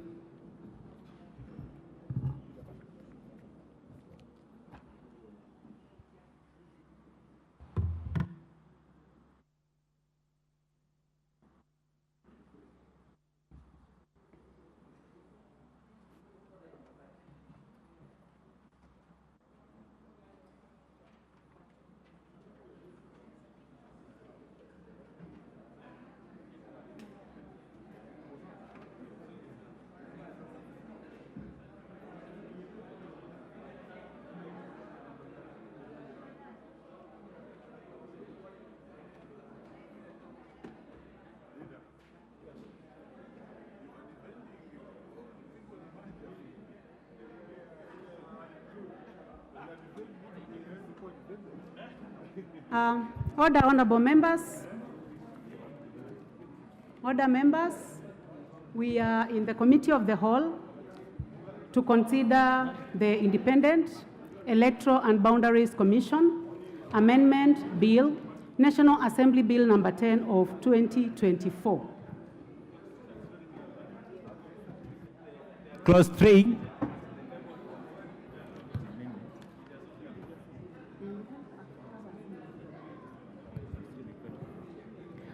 Honorable members, I propose the question that clause 3 be part of the bill. We have an amendment by the Honorable Zachary Thuku.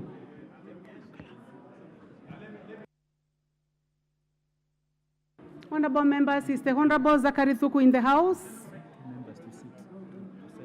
Honorable members, I request Yes, that let me just, down. Honorable Chair, let me just clarify for the benefit of members that we have had extensive consultations between the two coalitions on this bill and the proposed amendments by the joint JLAC. Honorable Speaker, Honorable Chair, what you have agreed in principle is that the only amendments that we are going to carry in this, at this stage are the amendments proposed by the joint JLAC. Honorable Speaker, these amendments are basically meant to align the bill, to clean it up, whilst preserving its substructure, its structure. Because there are areas that, of course, had errors. There were typos, there were minor errors, there were issues with the structure of the bill. That is what the joint JLAC has endeavored to do, and we agree in totality, both the coalitions. So, in that regard, the Honorable Kwenya Thuku has graciously accepted to drop his amendment. Honorable Chair, thank you.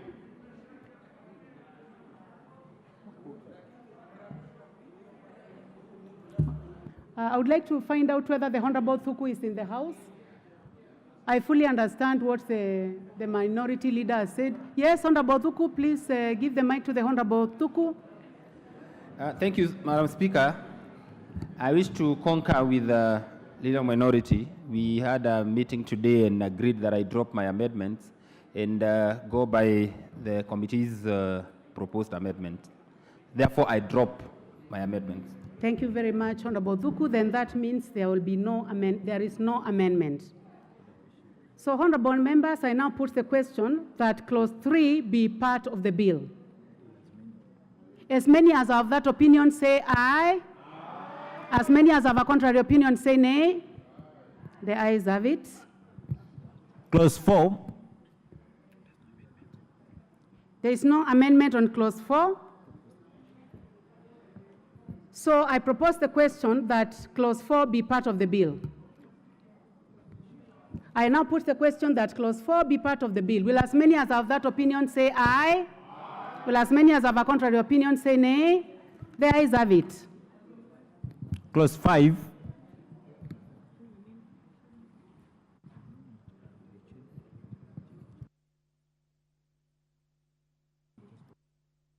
I propose the question that clause 5 be part of the bill. There is an amendment by the chairperson. Honorable Murungara. Thank you. Thank you, Madam Chairperson. Chairperson, I beg to move that clause 5 be amended as shown on the order paper.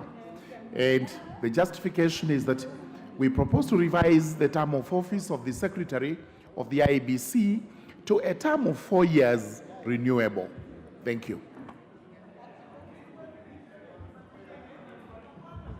I now propose the amendment that clause 5 be part of the bill. I propose that clause 5 as amended be part of the bill. I want to put that again. I propose the question that clause 5 as be amended as proposed by the chair. Honorable Makali. Thank you, Honorable Chair. Honorable Chair, while I still support this amendment, I would want to go on record that a term of 8 years is too long for a secretary. How I wish that this joint team would have agreed a term of 3 years or 6 years, on and off. This can open doors for a secretary to serve 2 elections, and that can be very tricky. So even as I support, I need to go on record on that matter. I support. I would like on this side.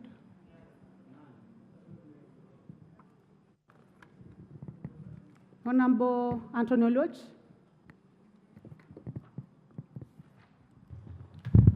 Chair, whereas I do not have any objections to the proposed amendment, based on our Articles 95 of the Constitution, I think it would be in order for the moving the amendments to go a little deeper to help us, as the House, who have the lawmaking function on behalf of the people of Kenya, to understand, and I know Murugara, who is a senior lawyer, understands why I'm asking that. We make law and we want to understand so we can explain that to our constituents, what is the basis upon which we are making this amendment. Otherwise, I have no objection to the provision.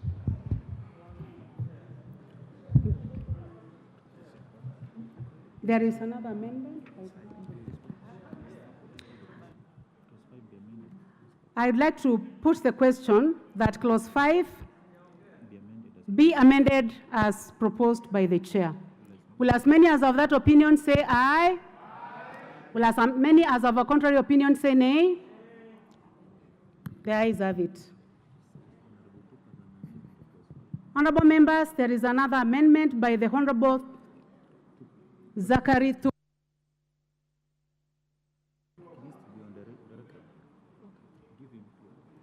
Please give the mic to the Honorable. Yes, proceed. Honorable Chair, as I had said earlier, I have dropped all the amendments that I had proposed in favor of what is being proposed by the committee. In that case, I put the question that clause 5 as amended be part of the bill. Will as many as of that opinion say aye? Will as many as of a contrary opinion say nay? The ayes have it. Clause 6. I propose the question that clause 6 be part of the bill. We have an amendment by the Chair, Justice and Legal Affairs. Thank you very much, Madam Chairperson. I beg to move that clause 6 of the bill be amended as shown on the order paper. What we have done is to provide for the review of conduct of general elections under a separate and substantive provision. This particular provision was actually in the schedule, and we felt that it should come as a substantive section, and it has an increment of what was initially proposed of 12 months to now what is being called an audit after 18 months. Thank you. Thank you, Chair. I propose the question that clause 6 be amended as proposed by the Chair. Honorable Oundo. Chair, as we grapple with this amendment, in principle, I support the amendment because after every action, there must be a review. But the question I keep on asking myself, what next after the report is submitted in Parliament? What next? Is it just for record purposes? If it's discovered that whoever won the election did not win the election rightly, used fraudulent means, so the system failed, what next? I would have expected jail under my good friend Sir George, and he still remains my good friend, to have actually gone a little further, that either Parliament will not and make correction to the next election, or whoever was victimized as a result of the wrong process should be allowed to come to this house to continue serving, or whatever it is. As it is, what is the purpose of the report? That's the question probably could answer, so that, as Honorable Locha said, we understand, we can go and explain to the electorate. Thank you, Chair. Do you like to make a comment on that, Chair? On the basis that, Madam Chair, we left it, once it is submitted to Parliament, for Parliament to have an absolute discretion on how to deal with it. Because we didn't want to say how Parliament should do it in our statute, because Parliament has discretion, unfettered discretion, to deal with a report similar to this and make any recommendation, resolutions, whatever Parliament deems appropriate to make. That is why we left it at that. Honorable Beatrice Elachi. Thank you, Chair. Chair, this also cures, I think, the issue of always when we finish an election, like now in NATCO, we are supposed to do a review. I'm hoping this will help, but then, Chair, even as it helps, what we need to ask ourselves as Parliament then, as Honorable Unda has said, that after you have published, there must be either agreeing that it's ending there, or maybe we put it in the regulations, Chair, and then it will work properly than the way it is, Chair. Honorable members, I now put the question, which is that clause 6 be amended as proposed by the Chair. Will as many as of that opinion say aye? Will as many as of a contrary opinion say nay? The ayes have it.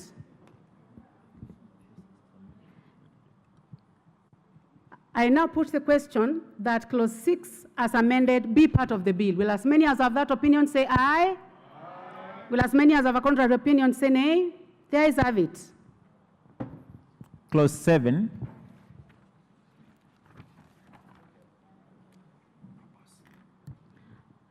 I propose the question that clause 7 be part of the bill. There is an amendment by the Chair. Thank you very much, Madam Chairperson. Madam Chairperson, we do propose that clause 7 be amended as is shown on the order paper. And the purpose for doing this is purely to introduce a new part 3A, which will deal with delimitation of constituencies and wards. That's number one. Number two, we are also tidying up the Act, because this new provision, section 24B, is actually what is section 36 in the old bill. But it falls under part 5 of the bill in savings and transitional provisions. Here we are saying it should actually be moved from here so that it falls under its own separate part, and we are able to actually move with its implementation under that part, under a new section which is properly titled delimitation of electoral units. Thank you. Honorable members, I propose the question that clause 7 be amended as proposed by the Chair. Honorable Undo. Chair, I really want my colleague, Honorable Murungara, the chair, to expound on subclause 10. And the subclause 10, Honorable Chair, reads that a person who being responsible for publication in the Kenya Gazette for the final report submitted on this section fails to publish the report within the time required by the Commission after the report has been submitted to that person, commits an offense is liable for imprisonment for a term of 1 year. Please expound what exactly, who is this person supposed to publish, and why in your own contemplation would he refuse to publish, yet is employed and paid by public funds to publish. Probably explain to the country of Kenya, the residents of Kenya, so that they can see where the mischief lies, so that they can get prepared. And it's a punishment of only 1 year imprisonment, enough, considering that the limitation is time-bound. What if he continuously refuses to publish, even after being jailed for 1 year? Thank you, Honorable Chair. Thank you. Honorable Chair. Thank you very much, Madam Chairperson. The correct position is that subclause 10 exists in the current Act. What we have done is purely to align the section so that we bring it up under its own part. If you look at section 36, it has that subsection. So we are not amending anything. This is what we have in law. Thank you. Honorable Adan Haji.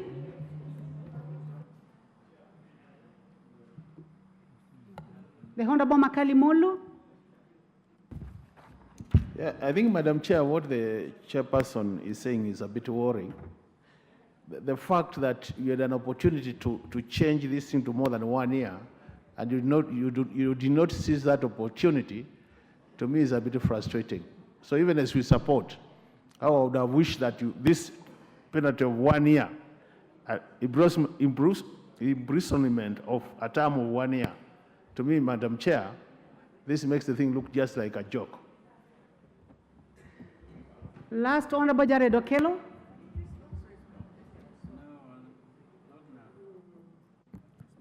Thank you. I now put the question that clause 7 be amended as proposed by the chair. Will as many as have that opinion say aye? Will as many as have a contrary opinion say nay? The ayes have it. I'll now put the question that clause 7 as amended be part of the bill. Will as many as have that opinion say aye? Will as many as have a contrary opinion say nay? The ayes have it. Clause 8. I propose the question that clause 8 be part of the bill. Chair? Thank you very much, Madam Chairperson. I beg to move that clause 8 be amended as shown on the order paper. And what we are doing here, we begin the first clause, which is subclause Roman 1, and amend the word 7 to read 9, so that this is in conformity with C, subparagraph C, where various entities are nominating a total of 9 persons to sit in the selection panel. So the purpose is to align the number of members of the selection panel in paragraph 1.1 with the 9 proposed under paragraph 1.2. The second one is also to anchor the funding of the panel to the Parliamentary Service Commission. The previous act simply gives the secretariat to be from the Parliamentary Service Commission, and there have been questions as to where this panel is going to draw its money from, and we have now made it clear that this is going to be from the budget of the Parliamentary Service Commission, which actually is where it's going to be anchored. Thank you. Thank you. I propose the question that clause 8 be amended as proposed by the chair. Honorable Zuleka Harun, nominated member. Honorable Makalimulu. Yeah, thank you, Honorable Chair. Honorable Chair, the last proposal where the budget for this committee should come from the Parliamentary Service Commission is quite a good idea, because, Honorable Chair, there are situations where these committees are meeting and people are not able to earn allowances. So I think the fact that now we are coming out clear to say Parliamentary Service Commission will meet the cost is very good, and I support it. Honorable Timothy Toretich. Honorable members also would like to comment on this. You please go to the intervention button. Honorable Beatrice Elachi. Chair, this clause is also important, and I want to thank the chair, because you remember many of the times when this panel would sit, then you start having conflict again of where are you getting the resources, Madam Chair. And so for this, it resolves also that fear that was there, that who then takes responsibility of even the panel. So it's important, and we support Chair. I now put the question that clause 8 be amended as proposed by the chair. Will as many as of that opinion say aye? Will as many as of a contrary opinion say nay? The ayes have it. I now put the question that clause 8 as amended be part of the bill. Will as many as of that opinion say aye? Will as many as of a contrary opinion say nay? The ayes have it. Clauses 9 and 10. No amendment. So I propose the question that clause 9 and 10 be part of the bill. I now put the question that clause 9 and 10 be part of the bill. Will as many as of that opinion say aye? Will as many as of a contrary opinion say nay? The ayes have it. Clause 11. It has an amendment, so I propose the question that clause 11 be part of the bill. Chair. Thank you very much, Madam Chairperson. I beg to move that clause 11 be amended as shown on the order paper. And the justification is as follows. First and foremost, we have to indemnify the selection panel existing before the commencement of the act for any actions done in good faith. There has been decisions of the court, some of which seem to be saying that the selection panel in existence now may be in breach of the Constitution, and that may expose them to some form of personal liability. But for as long as we know for sure the reasons why they never worked as they should, then that should remain, and they should remain, each and every one of them, individually indemnified. The second reason why we are proposing this is to provide for a mechanism that activates the appointment of a selection panel in light of the already existing vacancies in the commission. It is true that there is a selection panel and the commission has vacancies, but we did not have a way of nominating bodies under the act being required to submit names of their nominees within given periods of time. This is why we have given them 14 days to do it, because it has to be competitive.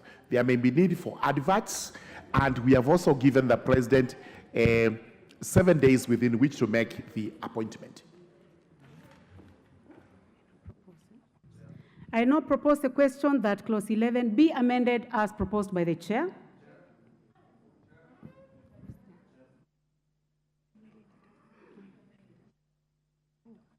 Majority Leader. Thank you, Chair. I rise to support. Honorable Chair, as has been said by the Honorable Murugara, under the old act we had 7 days, and we realized even within NADCO, if you give the nominating body 7 days, and we also expect them to have some due process in deciding on the nominees that they will present, then they will not have time to have some due process.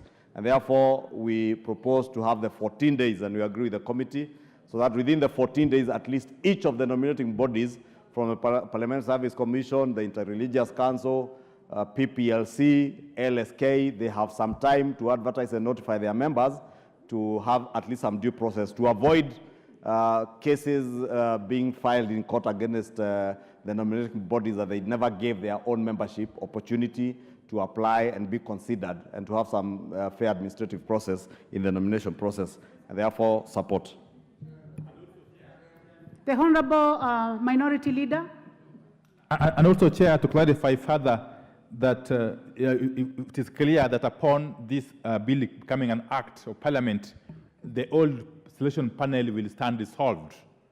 But then that does not stop or preclude members of that panel who are currently serving the panel from applying or from being considered as members of the new panel. Thank you. Mark Mwenje, member for Embakasi. Thank you, Chair. I just want to echo the comments of the minority leader that it's worth noting that the panel that existed will cease to exist. But more importantly, Honorable Chair, is that we would request that anybody who would want to proceed these civil societies to recognize the fact that those panelists have been given an opportunity to reapply for those jobs. So it's not that they've been fired, they have an opportunity to come back and apply. And more importantly, Chair, there are more positions actually. Thank you. Thank you. Honorable Anthony Oluoch. Thank you, Chair. I just needed some clarity on the Secretary to the Commission, that the Secretary shall continue to hold office for the unexpired period. Could the Chair clarify, and as I support the provision, how that balances with the provision that says they would do 4 terms and they're eligible for another 4 terms? Does that mean then that they can now do those 4 terms plus these unexpired 3 terms? That's one concern. The second one is that whereas I appreciate what majority and minority have said in relation to the timelines, there is a saving provision that allow for reappointment of those who are there, so that then it circumvents the idea that we are giving 14 plus 7 days, taking into account that we are already way past the time for delimitation and constituencies and wards that are not having representation. Otherwise, I support. Last Chair. Chair, please make a comment on the matter. Thank you very much, Madam Chairperson. It's important I do clarify that we've made a saving provision under subclause D for the office of the Secretary, so that he does serve for the unexpired period, purely to preserve his contract, which is lawful, and he has a legitimate expectation on it. However, we are not saying anything else, because that clause, being a transition clause, will kick in as soon as his contract ends. That's when this section will become applicable, and the new person coming in will now serve for 4 years and will be eligible for reappointment. We have not said anything about the Secretary, whether he can apply or not apply, because we really felt that is over legislating. Well, I would like to give the last one to the Honorable Nabwera Nabi, member for Lugari. Thank you, Chair. The reason I'm opposing the proposed amendment is on 2 principles: the principle of eligibility and the principle of adequacy. Now, we haven't vacated the principle of eligibility. Similarly, we haven't vacated the principle of adequacy. So I don't know what the Chair wants to achieve by that amendment. Last, the Honorable B.T. Selachi. Chair, I also want Chairman to help us to understand. You see, even as we bring in this and the Secretary, you remember, I'll give an example in terms of the constituency managers and even the staff. So you find you are a procurement officer, for example, and you are about to leave. Let's say you are just 2 months to leave and somebody else comes in. Who is now going to take responsibility? Why didn't we think of how to manage that? Because I think that is where we've had very huge crisis in terms of you have, for example, we had so many acting constituency managers. How do we solve that problem where you are a senior staff, you're about to go on, or even retire? I now put the question, which is that clause 11 be amended as proposed by the Chair. Will as many as are of that opinion say aye? Will as many as of a contrary opinion say nay? The ayes have it. I now put the question, which is that clause 11 as amended be part of the bill. Will as many as are of that opinion say aye? Will as many as are of a contrary opinion say nay? The ayes have it. New clause 7A. Mover, please move the second reading of the new clause. Thank you very much, Madam Chairperson. I beg to move that the new clause 7 be now read a second time. And the justification for the second reading is that we're calling upon the House to approve that we delete the old section 36 from the Act. If you recollect, the old section 36 is now the new section 24B. And therefore, it would be improper and procedural for us to legislate and leave an act that has, a section that has been reproduced elsewhere, still subsisting in the same act. So to tighten it up, section 36 now goes because it is the new section 24B. Honorable members, I propose the question that new clause 7A be now read a second time. I do not see any interest in this. I now put the question that clause 7A, that new clause 7A be now read a second time. Will as many as have that opinion say aye? Aye. Will as many as have a contrary opinion say nay? The ayes have it. I now propose the question that new clause 7A be part of the bill. I now put the question that new clause 7A be part of the bill. Will as many as have that opinion say aye? Will as many as have a contrary opinion say nay? The ayes have it. Clause 2. I propose that clause 2 be part of the bill. We have an amendment, Chair. Yes.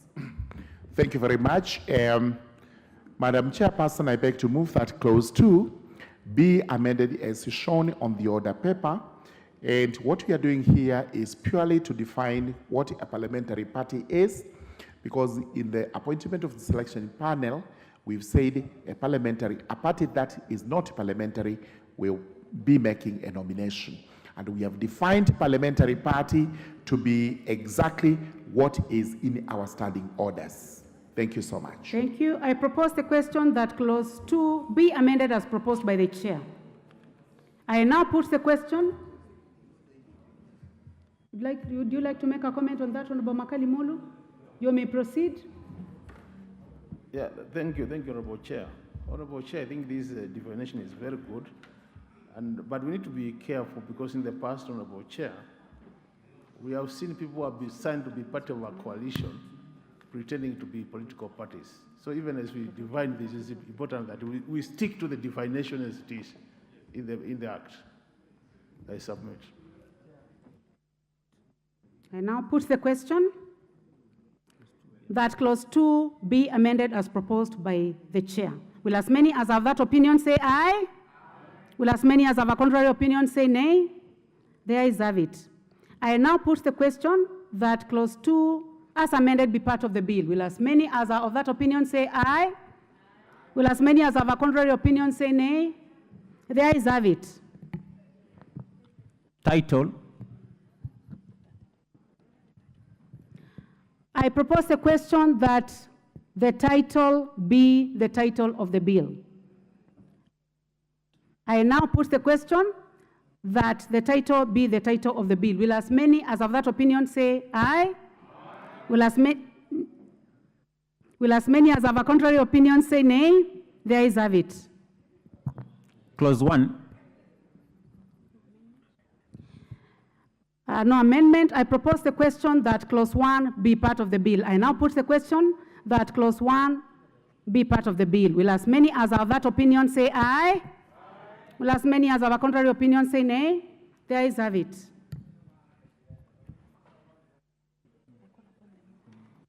Mover?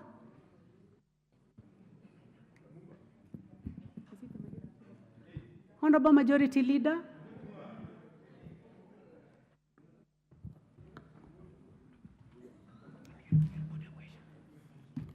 Honorable Chair, I was being distracted by Marianne Ketanyi, for obvious reasons. Give me that paper.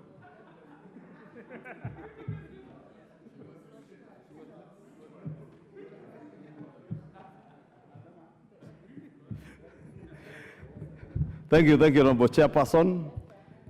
I beg to move that the committee do report to the House its consideration of the Independent Electoral and Boundaries Commission Amendment Bill, National Assembly Bill number 10 of 2024, and its approval thereof with amendments.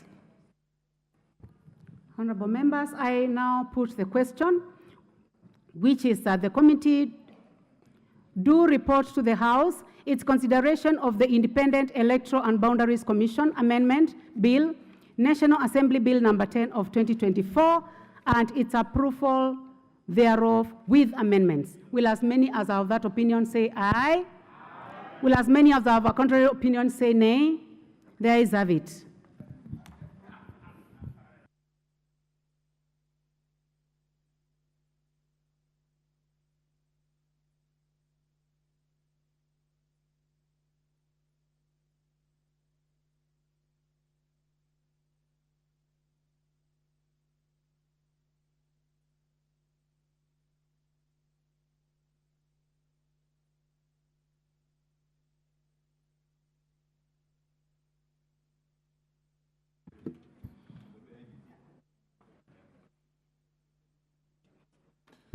Yes, the chairperson. Rachel. Thank you, Honorable Speaker. Honorable Speaker, I beg to report that the Committee of the Whole House has considered the Independent Electoral and Boundaries Commission Amendment Bill, National Assembly Bill number 10 of 2024, and approved the same with amendments. Mover.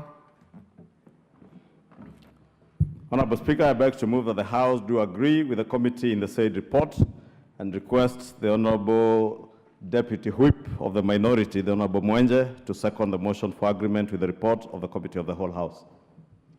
Thank you, Honorable Speaker. I beg to second. Thank you. Thank you. I now propose the question, which is that the House do agree with the committee in the said report. Yes.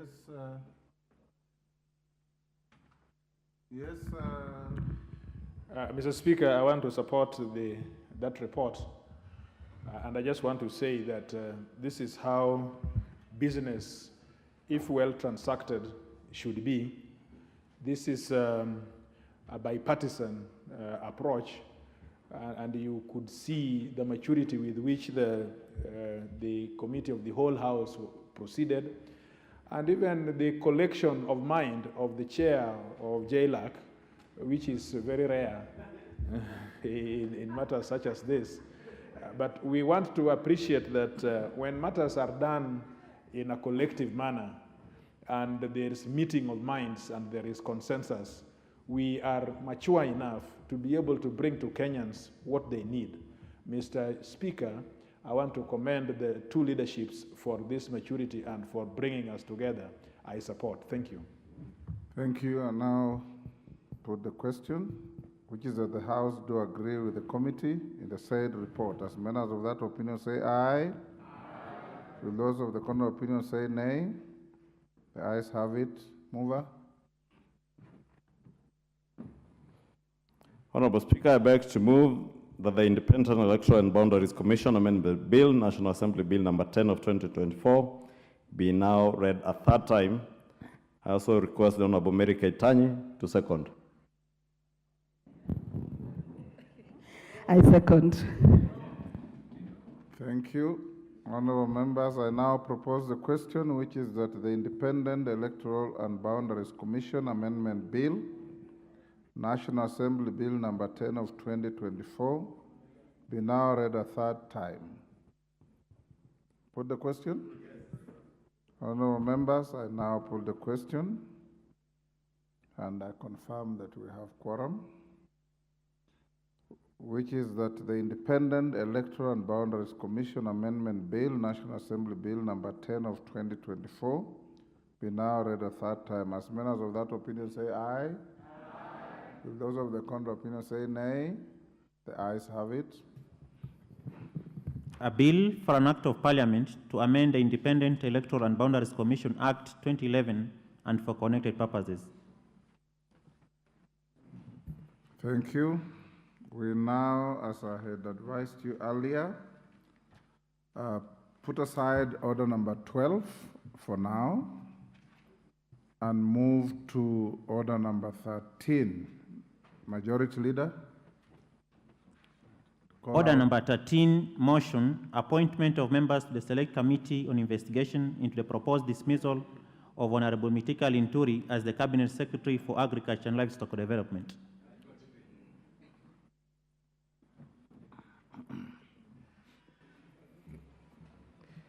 Honorable Speaker, I beg to move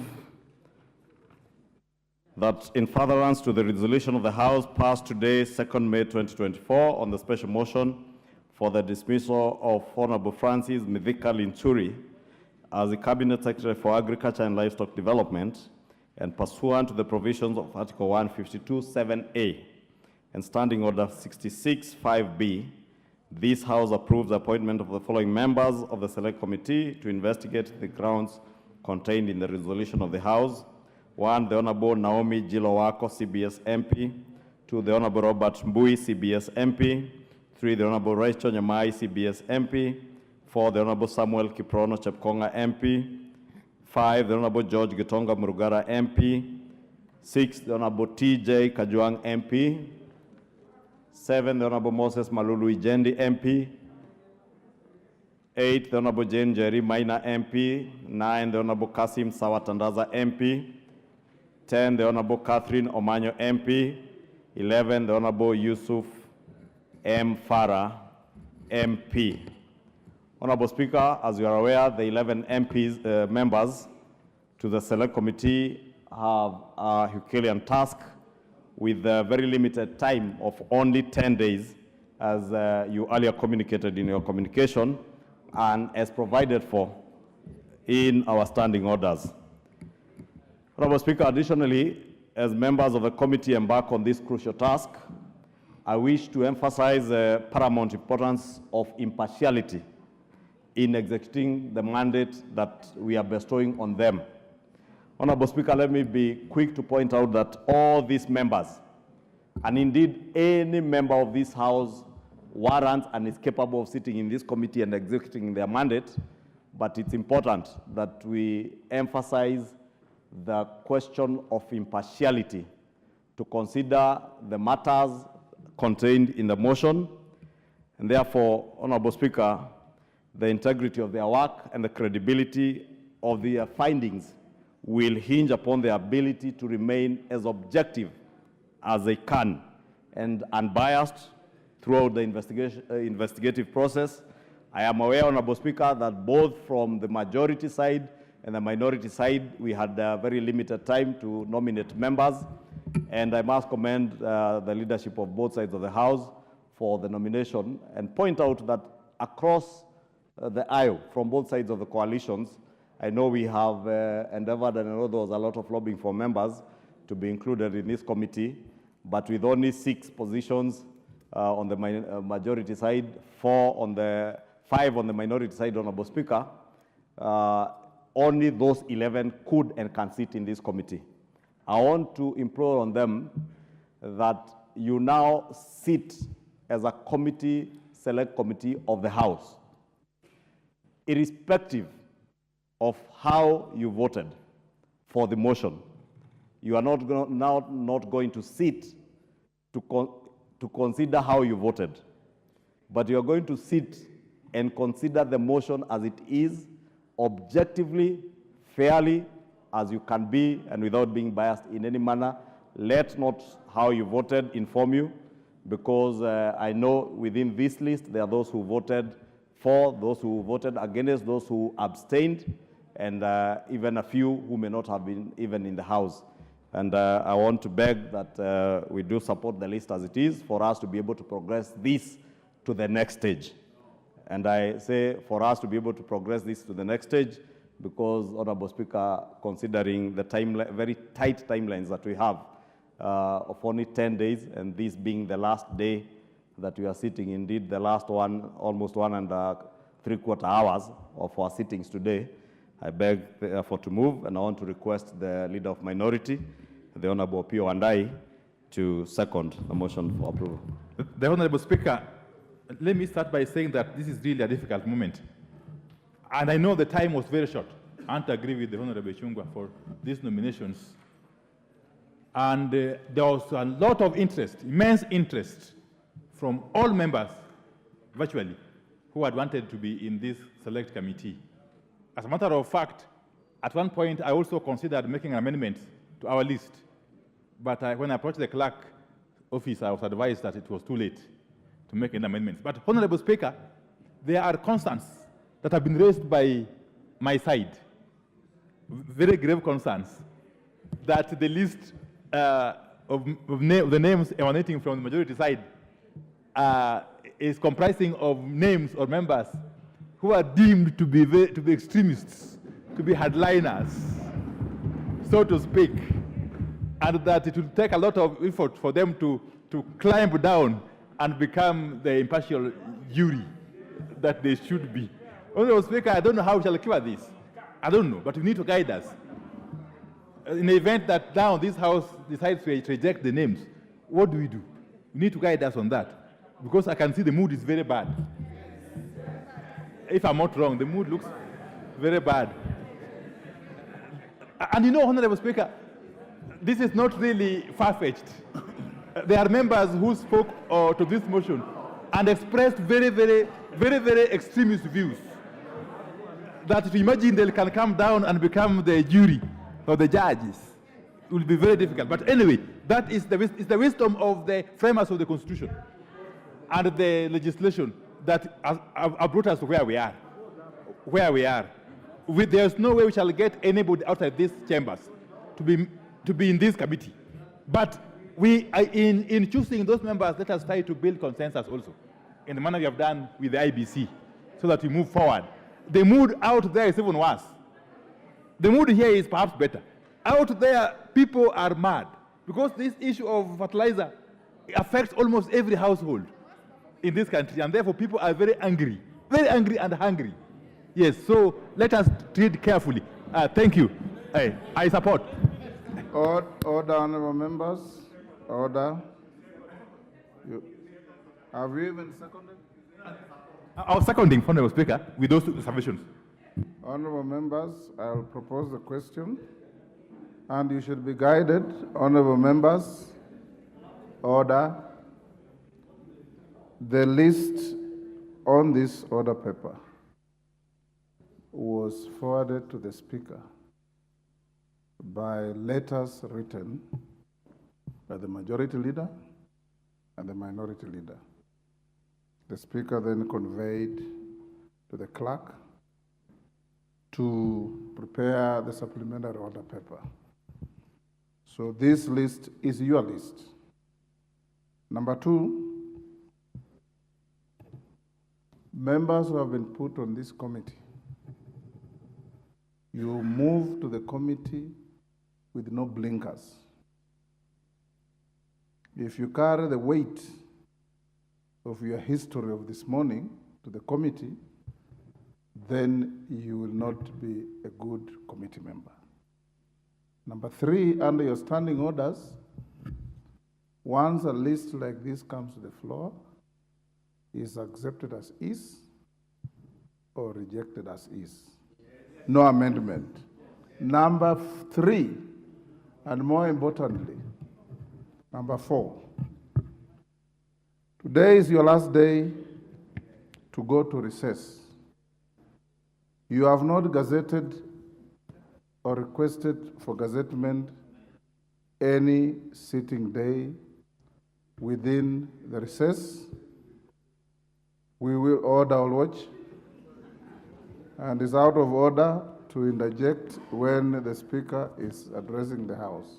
And as a lawyer, I think you know much better than other members. If today you reject the list, it could easily be interpreted to amount to you are resting the matter where it is. And those are your consequences. They are not mine. It is the Constitution and the standing orders that guide what we are doing. I'll now propose the question, it's up to you, which is that in furtherance of the resolution of the House, in furtherance, order members. Order, Honorable Kimani, take your seat. Order. Honorable members, as I put the question, order. I want to advise you members, no member in this House has any entitlement to sit on any committee.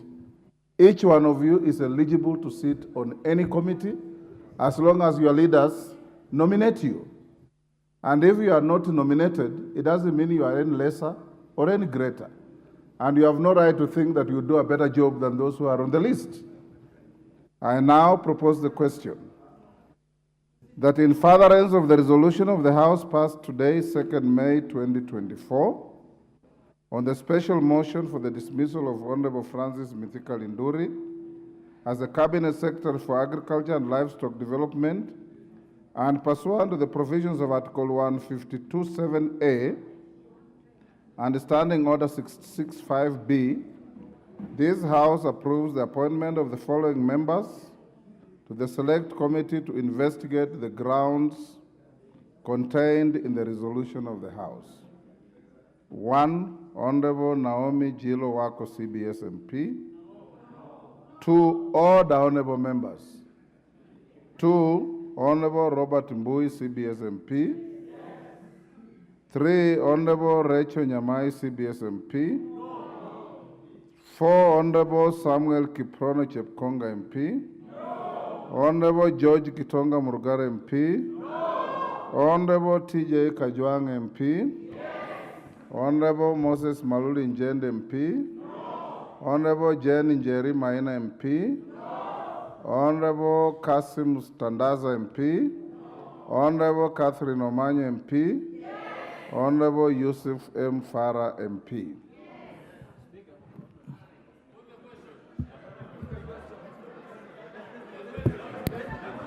Order. Okay. Go ahead. Order. I thank you. I thank you.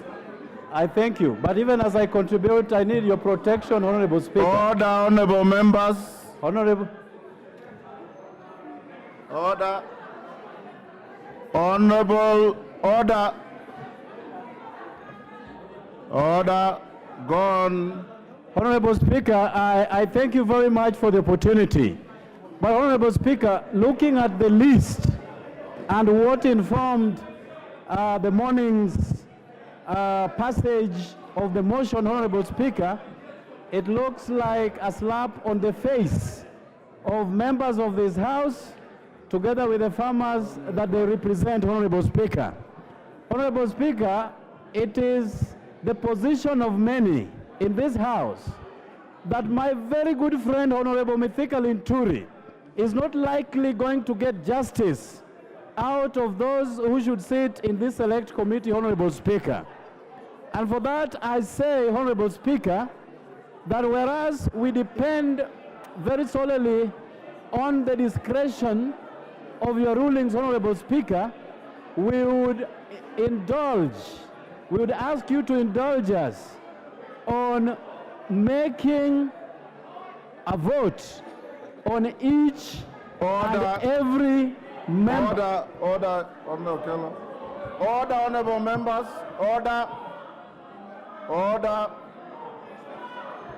Order, honorable members. Order.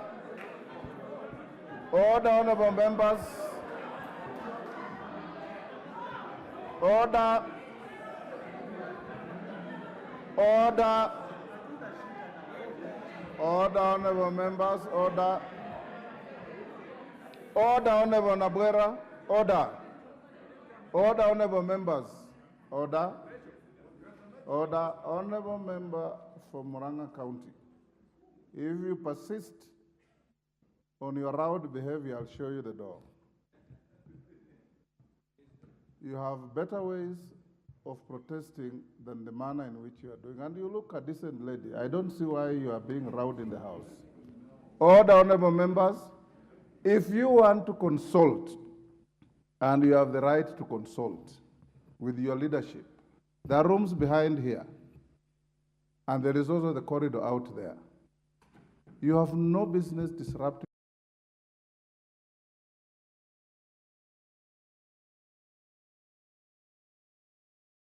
Doesn't give you the license to disrupt the proceedings of the House. So any one of you wants to consult with your leadership, the speaker's rooms behind here are open to you.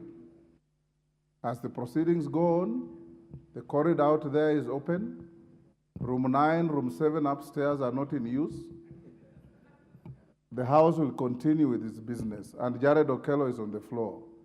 And those who are contributing, there is no member of this list to be debated because there's no motion against any member. These are simply members that your leadership has proposed to sit on a committee. If you want to discuss the personal conduct of any member of these 11, bring a motion. But you are not going to use this opportunity to cast unhelpful aspersions against your colleagues. None of you is greater than the other. None of you has any right over and above the other. There's no motion against any member here. The motion is to select a committee, names given by your own leadership, not by the clerk, not by the speaker. Jared Okello. Honorable Speaker, I thank you for the protection. Honorable Speaker, the agitation coming from the floor of this House is a testament that perhaps the list is not reflective of the wishes and aspirations of members of this House. And Honorable Speaker, whereas you have made a pronouncement as regards what will follow, I think again it is not in order for us to throw this baby with the bathwater, Honorable Speaker. What was conveyed in the morning here was a motion regarding an impeachment of a particular cabinet secretary. What was not passed in the morning was a list. It was a motion. And Honorable Speaker, we equally believe that this list is not cast on stone. And just as you have ably said, Honorable Speaker, that any member in this House is capable of sitting in that committee, Honorable Speaker. Members are dissatisfied with certain members who did express very difficult positions in the morning, Honorable Speaker. So my plea to you, Honorable Speaker, is we all understand that we are going on races this evening, and therefore there are certain things that may be overtaken by time. But Honorable Speaker, if members of this House, 150 in the morning versus 36, are expressing dissatisfaction in one way or another, and there is the maxim that majority will have their way as minority have their say, we would only implore upon you that the majority leaders and the minority leaders present here can still sit down now and come up with a list that is reflective of the wishes here, and that the resultant consequences are those that will be owned by this House as a whole, and not apportioning blame on the few individuals. Honorable Speaker, the majority leader, in his wisdom, has come up with a list of those who had very strong positions this morning. And that is the apprehension that is being registered on the faces of members here. So how do you then practice impartiality amidst this kind of injustice ab initio, Honorable Speaker? Majority Leader. And therefore, Honorable Speaker. Honorable Speaker, you know, the Honorable Jared Okello is my very good friend. And he is now trending on what you actually asked him not to. In that committee that has not even been constituted and decided what decisions that committee will come up with, Honorable Speaker. Honorable Speaker, I know there are rules about anticipating debate, and the Honorable Jared Okello is not even anticipating debate. He is anticipating the outcome of a process that is even yet to start. Honorable Speaker, yes. The other thing, Honorable Speaker, is that we are the ones who have crafted these standing orders. Some of us here are part of the drafters of our Constitution. Article 152 of our Constitution was not drafted this morning. Our standing orders were not drafted this morning. Neither were they drafted by the leader of minority or the leader of majority. They were drafted by this House, approved by this House. Honorable Speaker, we have numerously pleaded with members to read, understand, and interpret not just the laws that we are passing, but also our own standing orders. The Honorable Jared Okello now is questioning the standing orders that govern this House, Honorable Speaker. And if we are truly a house of rules and procedures, Honorable Speaker, you should not allow the Honorable Jared Okello to stand in his place and question our own standing orders that govern even his own conduct, Honorable Speaker. Honorable Jared Okello, can you, Honorable Speaker, firstly, wind up in half a minute. The majority leader purports to be reading between my statements, but he has really failed. I was saying, in line with your ruling, that if we do not pass the list, then the entire thing dies in its entirety. I did not say that that is the kind of decision that the 11-member committee will be coming up with. Thank you. Honorable Speaker, I implore upon you to allow for reconstitution by invoking order number 1 of our standing orders to come up with a list that is... Mama Zamzam. Asante sana Mheshimiwa Spika. Mimi nataka niseme hivi, kwa vile sheria iko wazi kuwa hatuna mwanya wakati huu kuweza kugeuza ile listi ambayo imetolewa Mheshimiwa Spika, lakini mimi kama mama nataka kusema moto na wawaka humu ndani wakati huu nuko moto ambao kwa wakulima ni zaidi ya yale ambao tunayoona humu ndani. Kwa hiyo wale ambao wamechaguliwa leo, mimi na waombeni, wakulima wameweka macho kwenu, wanataka haki zao. Kwa vile hatuna nguvu ya kuweza kupendua hii list wakati huu, tunawaridhia nyinyi, nendeni mkafanye kazi, mtuletee majibu ambayo ni mwafaka kwa wakulima waweze kupata haki zao. Asante sana Mheshimiwa Spika. Kangoko. Thank you, Honorable Speaker. Mr. Speaker, I've heard you when you gave the guidance to the members of this House on about the 11 members. And Mr. Speaker, a committee of parliament is parliament by extension. So, Mr. Speaker, because you have given us a direction, and Mr. Speaker, this issue is very important to our farmers out there. I want to plead with my colleagues. The 11-member committee who have been constituted here, they are going out there for further investigation, and that report will be tabled again in this House. Their report is not going to be final.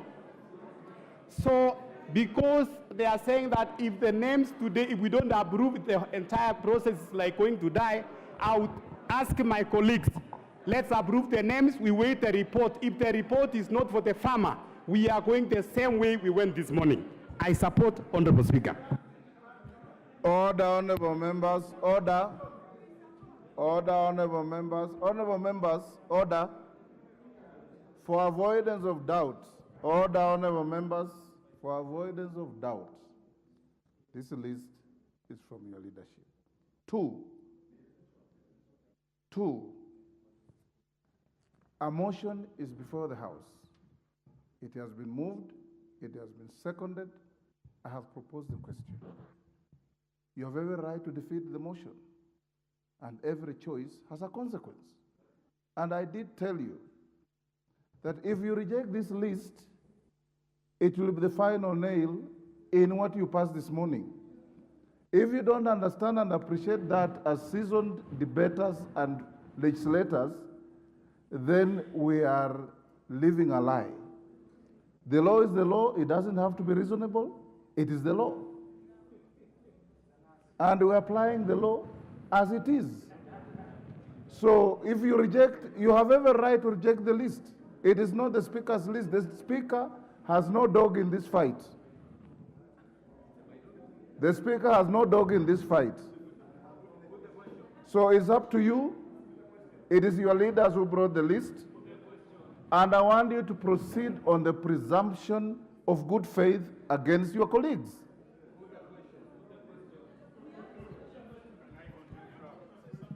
Yes, Makali Mulu. Thank you, Honorable Speaker, for your direction. I think we have keenly listened to you. But even before we approve the list, I think we need to go record, Honorable Speaker, on one or two issues. The first issue, Honorable Speaker, I think because of the time you gave us between the motion and the selection of the names, it's obvious that there might not have been adequate consultation between the leadership and the membership. We agree. Order, Makali Mulu, I didn't give you any time. I gave time to your leaders. Yeah, that's what we are saying. And they didn't complain.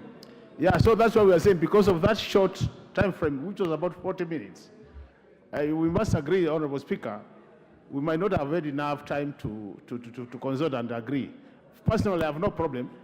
The other thing which I need to note, Honorable Speaker, is the truth of the matter is from what, there is always the mood of the House. The worst thing we can do also is to start from a statement of mistrust. And I think that's why you see some members are trying to say, Honorable Speaker, because from where you sit, there could be a way out. It would have been better if we started from a position where we are trusting this team 100%. But it looks like, from the look of things, we are not at 100%. As I conclude, Honorable Speaker, I think that your last statement, where you are saying is like putting the last nail. I don't know whether you are telling us as a House, this list was just coming here for us to approve without any statement. Order, Honorable Makali Mulu. Makali Mulu, you are standing orders, and you are a seasoned member. And there's a ruling from Speaker Marende in the 8th Parliament, was it 9th Parliament or 10th Parliament, when he was our Speaker. That ruling has been reiterated by Speaker Muturi, not once, not twice. That ruling has also been reiterated in the Senate. When a list like this comes to the House, you accept as is or reject as is.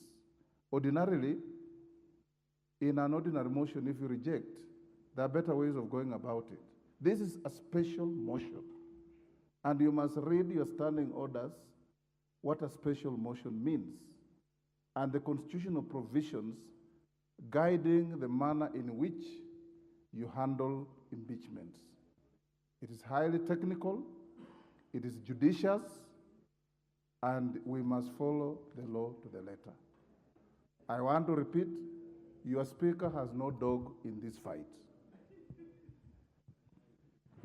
I'll give Bukose, then I'll put the question.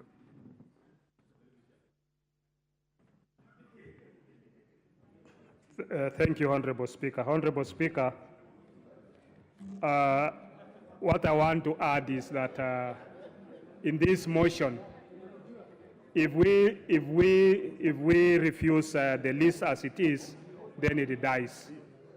I think the best thing for us as a House is to give the committee a benefit of doubt and hold them accountable for this list. So I don't think it will be right for us to oppose this motion. Let's support this motion.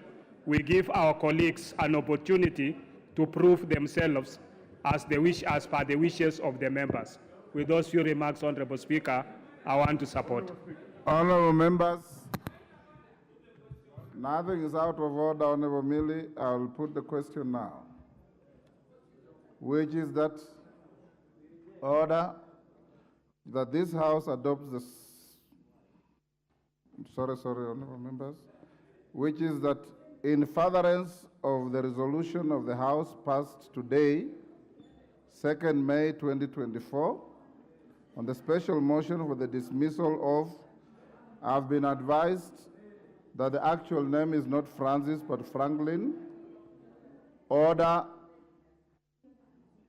the dismissal of Honorable Franklin Mithika Linturi as the Cabinet Secretary for Agriculture and Livestock Development, and pursuant to the provisions of Article 152(7)(2) and the Standing Order 665B, this House approves the appointment of the following members to the Select Committee to investigate the grounds contained in the resolution of the House.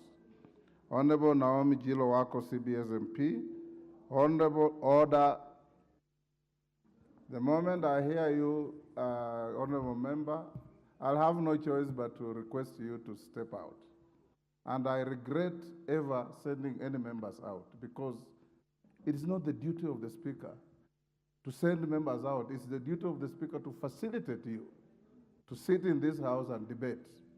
I repeat, the Honorable Naomi Jilo Wako, CBS MP, the Honorable Robert Mbui, CBS MP, the Honorable Rachel Nyamai, CBS MP, the Honorable Samuel Kiprono Chepkonga MP, the Honorable George Kitonga Murugara MP, the Honorable TJ Kajwang MP, the Honorable Moses Maluli Njende MP, the Honorable Jen Jerry Maina MP, the Honorable Kasim Sawa Tandaz MP, the Honorable Catherine Omanyo MP, the Honorable Yusuf M. Farah MP.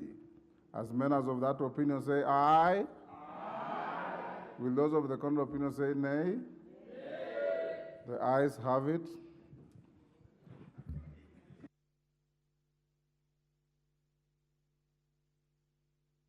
Order. Order, honorable members, take your seats. I have a communication to make in pursuance to what you have just voted on. Take your seat, Honorable Madenge. You are too tall to be upstanding for too long. Honorable members, these are communication on the operations of the Select Committee on the dismissal of Honorable Franklin Mithika Linturi as the Cabinet Secretary for Agriculture and Livestock Development. Honorable members, following the resolution of the House to establish a Select Committee to investigate the allegations contained in the special motion for the dismissal of Honorable Franklin Mithika Linturi as the Cabinet Secretary for Agriculture and Livestock Development, I wish to guide the House on the process that will follow now that the Select Committee has been just appointed. Honorable members, as you are aware, the committee will be involved in quasi-judicial proceedings. In this regard, it must operate within the requirements of the Constitution, relevant statutes, and the provisions of our standing orders. For the avoidance of doubt, I wish to guide the Select Committee that the committee should hold its first meeting today at 6 p.m. During this meeting, the committee is expected to, among others, to elect a chairperson and vice chairperson from amongst its members, agree on its calendar of events given the strict timelines applicable to the process, and adopt rules on the conduct of its investigation. The Clerk of the National Assembly has made arrangements for the meeting to be held at Committee Room 9 this evening. Honorable members, in its investigation, the committee is expected to hear the Cabinet Secretary either in person, through a representative, or both, in person and through a representative, My predecessor, the Honorable Justin Muturi, has previously guided this House that proceedings relating to the removal of persons from office are quasi-judicial in nature and require judicious attention and sobriety. I have instructed the Clerk of the National Assembly to formulate draft rules on the conduct of its investigation, which accord with existing constitutional and statutory provisions on the principles of natural justice, fair hearing, and fair administrative action. I urge the committee to consider and adopt these rules to quiet its operations. The committee should prioritize affording a fair and adequate hearing to the Cabinet Secretary and any relevant witnesses. Additionally, the committee must always remain decorous and civil towards the parties that appear before it. Honorable members, in line with the requirements of Article 152(7)(b) of the Constitution, I wish to reiterate that the committee should submit its report to the House within 10 days of its formation. Computation of the timeline in accordance with the provisions of Article 259(5) and 259(7) of the Constitution requires the committee to submit its report on or before Monday, 13th May 2024. Thereafter, I shall invoke the provisions of Standing Order 663 and summon the House for a special sitting for the tabling of the report and disposal of the matter in accordance with the provisions of Article 152(9) of the Constitution. The Select Committee and the House stand guided. I thank you. Next order.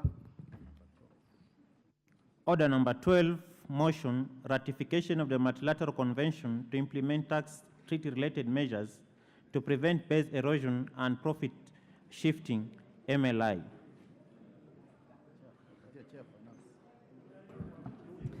Honorable Speaker, I wish to move that this House adopts the report of the Departmental Committee on Finance and National Planning on its consideration of the multilateral convention to prevent tax treaty-related measures to prevent base erosion and profit shifting, laid on the table of the House on Tuesday, the 30th of April 2024, and pursuant to the provisions of Section 8.4 of the Treaty Making and Ratifications Act of 2012. That this House, Honorable Speaker, approves the ratification of the multilateral convention to implement tax-related measures to prevent this erosion, subject to the following reservations, Honorable Speaker, that on Article 5, the following reservations, Article 5 and Article 16. And Article 5, Honorable Speaker, is on application of methods of elimination of double taxation, and Article 16 is on mutual agreement procedure.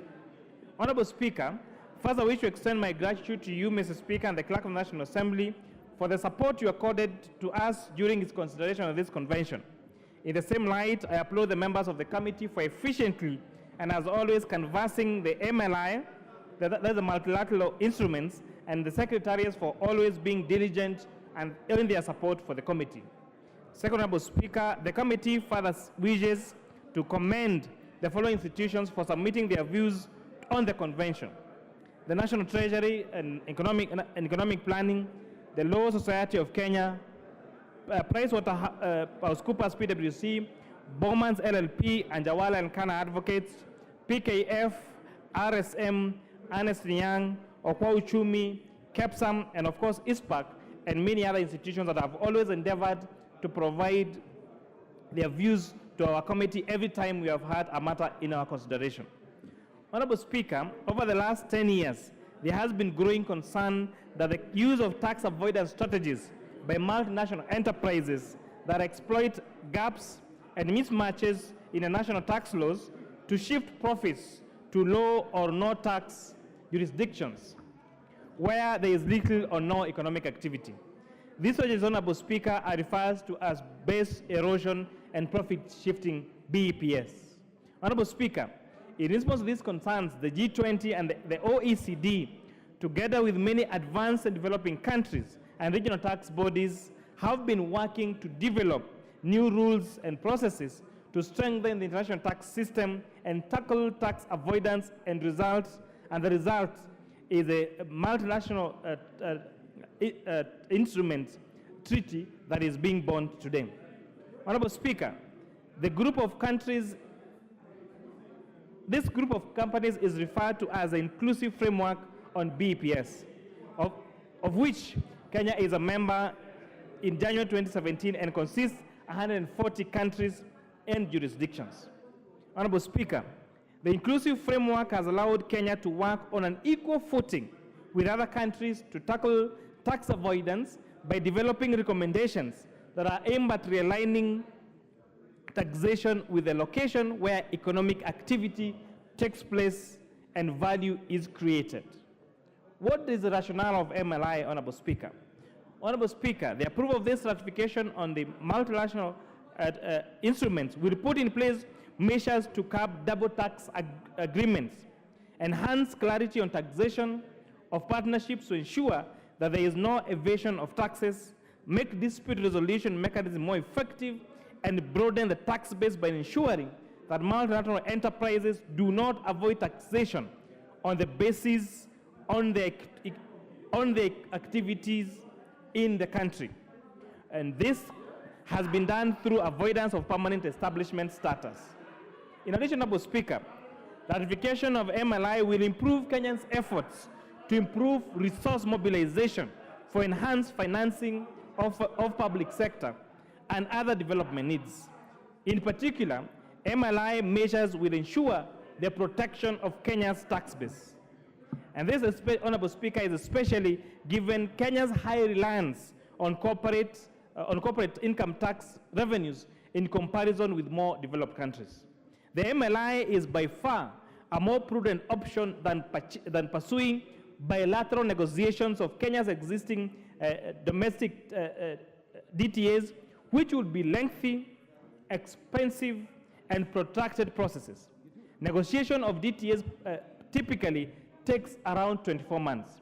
Honorable Speaker, Kenya signed the multilateral instruments on the 26th of November 2019, and thereafter, the Cabinet on 21st of March 2023 approved the ratification of the multilateral instruments. Honorable Speaker, the difference between when Kenya signed the MLI and when the Cabinet ratified the same MLI is a record 4 years. Honorable Speaker, this shows the commitment of the Kenya Kwanza administration in pursuing and the recognition of Kenya in the global space as an economic leader. Honorable Speaker, it is therefore by no surprise that you've seen the United States Congress inviting His Excellency President Dr. William Samoei Ruto to address the U.S. Congress, because His Excellency the President has been on the forefront to market Kenya as an economic leader. And this, Honorable Speaker, shows that when this administration came into office, it just took a few months before the ratification of these multilateral instruments, which had otherwise taken a whole 4 years for its ratification. As of February 2024, Honorable Speaker, 102 jurisdictions have signed the MLI, while 85 have ratified it. So if this House agrees with our committee on the adoption of this report, then Kenya will be the 86th country to ratify this treaty. Honorable Speaker, currently, Kenya has bilateral tax agreements in force with the following countries: Canada, Denmark, France, Germany, India, Iran, Norway, Korea, Qatar, United Kingdom, South Africa, Sweden, the UAE, Seychelles, and Zambia. The Honorable Speaker, this MLI now allows Kenya to relook at existing DTAs that are interpreted to eliminate double taxation without creating opportunities for non-taxation or reduced taxation. It is important to know that many of these DTAs with our partner states are either outdated or were signed so many years ago, and therefore become unrealistic to even implement. Honorable Speaker, under the convention, jurisdictions are allowed to make reservations and notifications in line with their policy preferences. Notifications indicate the provisions of the MLI that a jurisdiction intends to adopt, but with reservations indicate the provisions which it does not intend to adopt. Honorable Speaker, the MLI has a total of 39. Follow up on the Sergeant proceedings at Arms, coming from the you need to do your work. This is a House of Rules and Order. Our member rose from his place on standing order number 35 on the issue of quorum. I did confirm that there was no quorum in the House, and still went ahead to ask the Sergeant at Arms to ring the division bell for a period of 10 minutes, and I can still confirm that we don't have quorum in the House. Therefore, honorable members, and the time being 6:18 p.m., this House stands adjourned until Thursday, Tuesday, 4th June 2024 at 2:30 p.m. I can take that again. And the time being 6:18 p.m. This House stands adjourned until Tuesday, 4th June 2024 at 2:30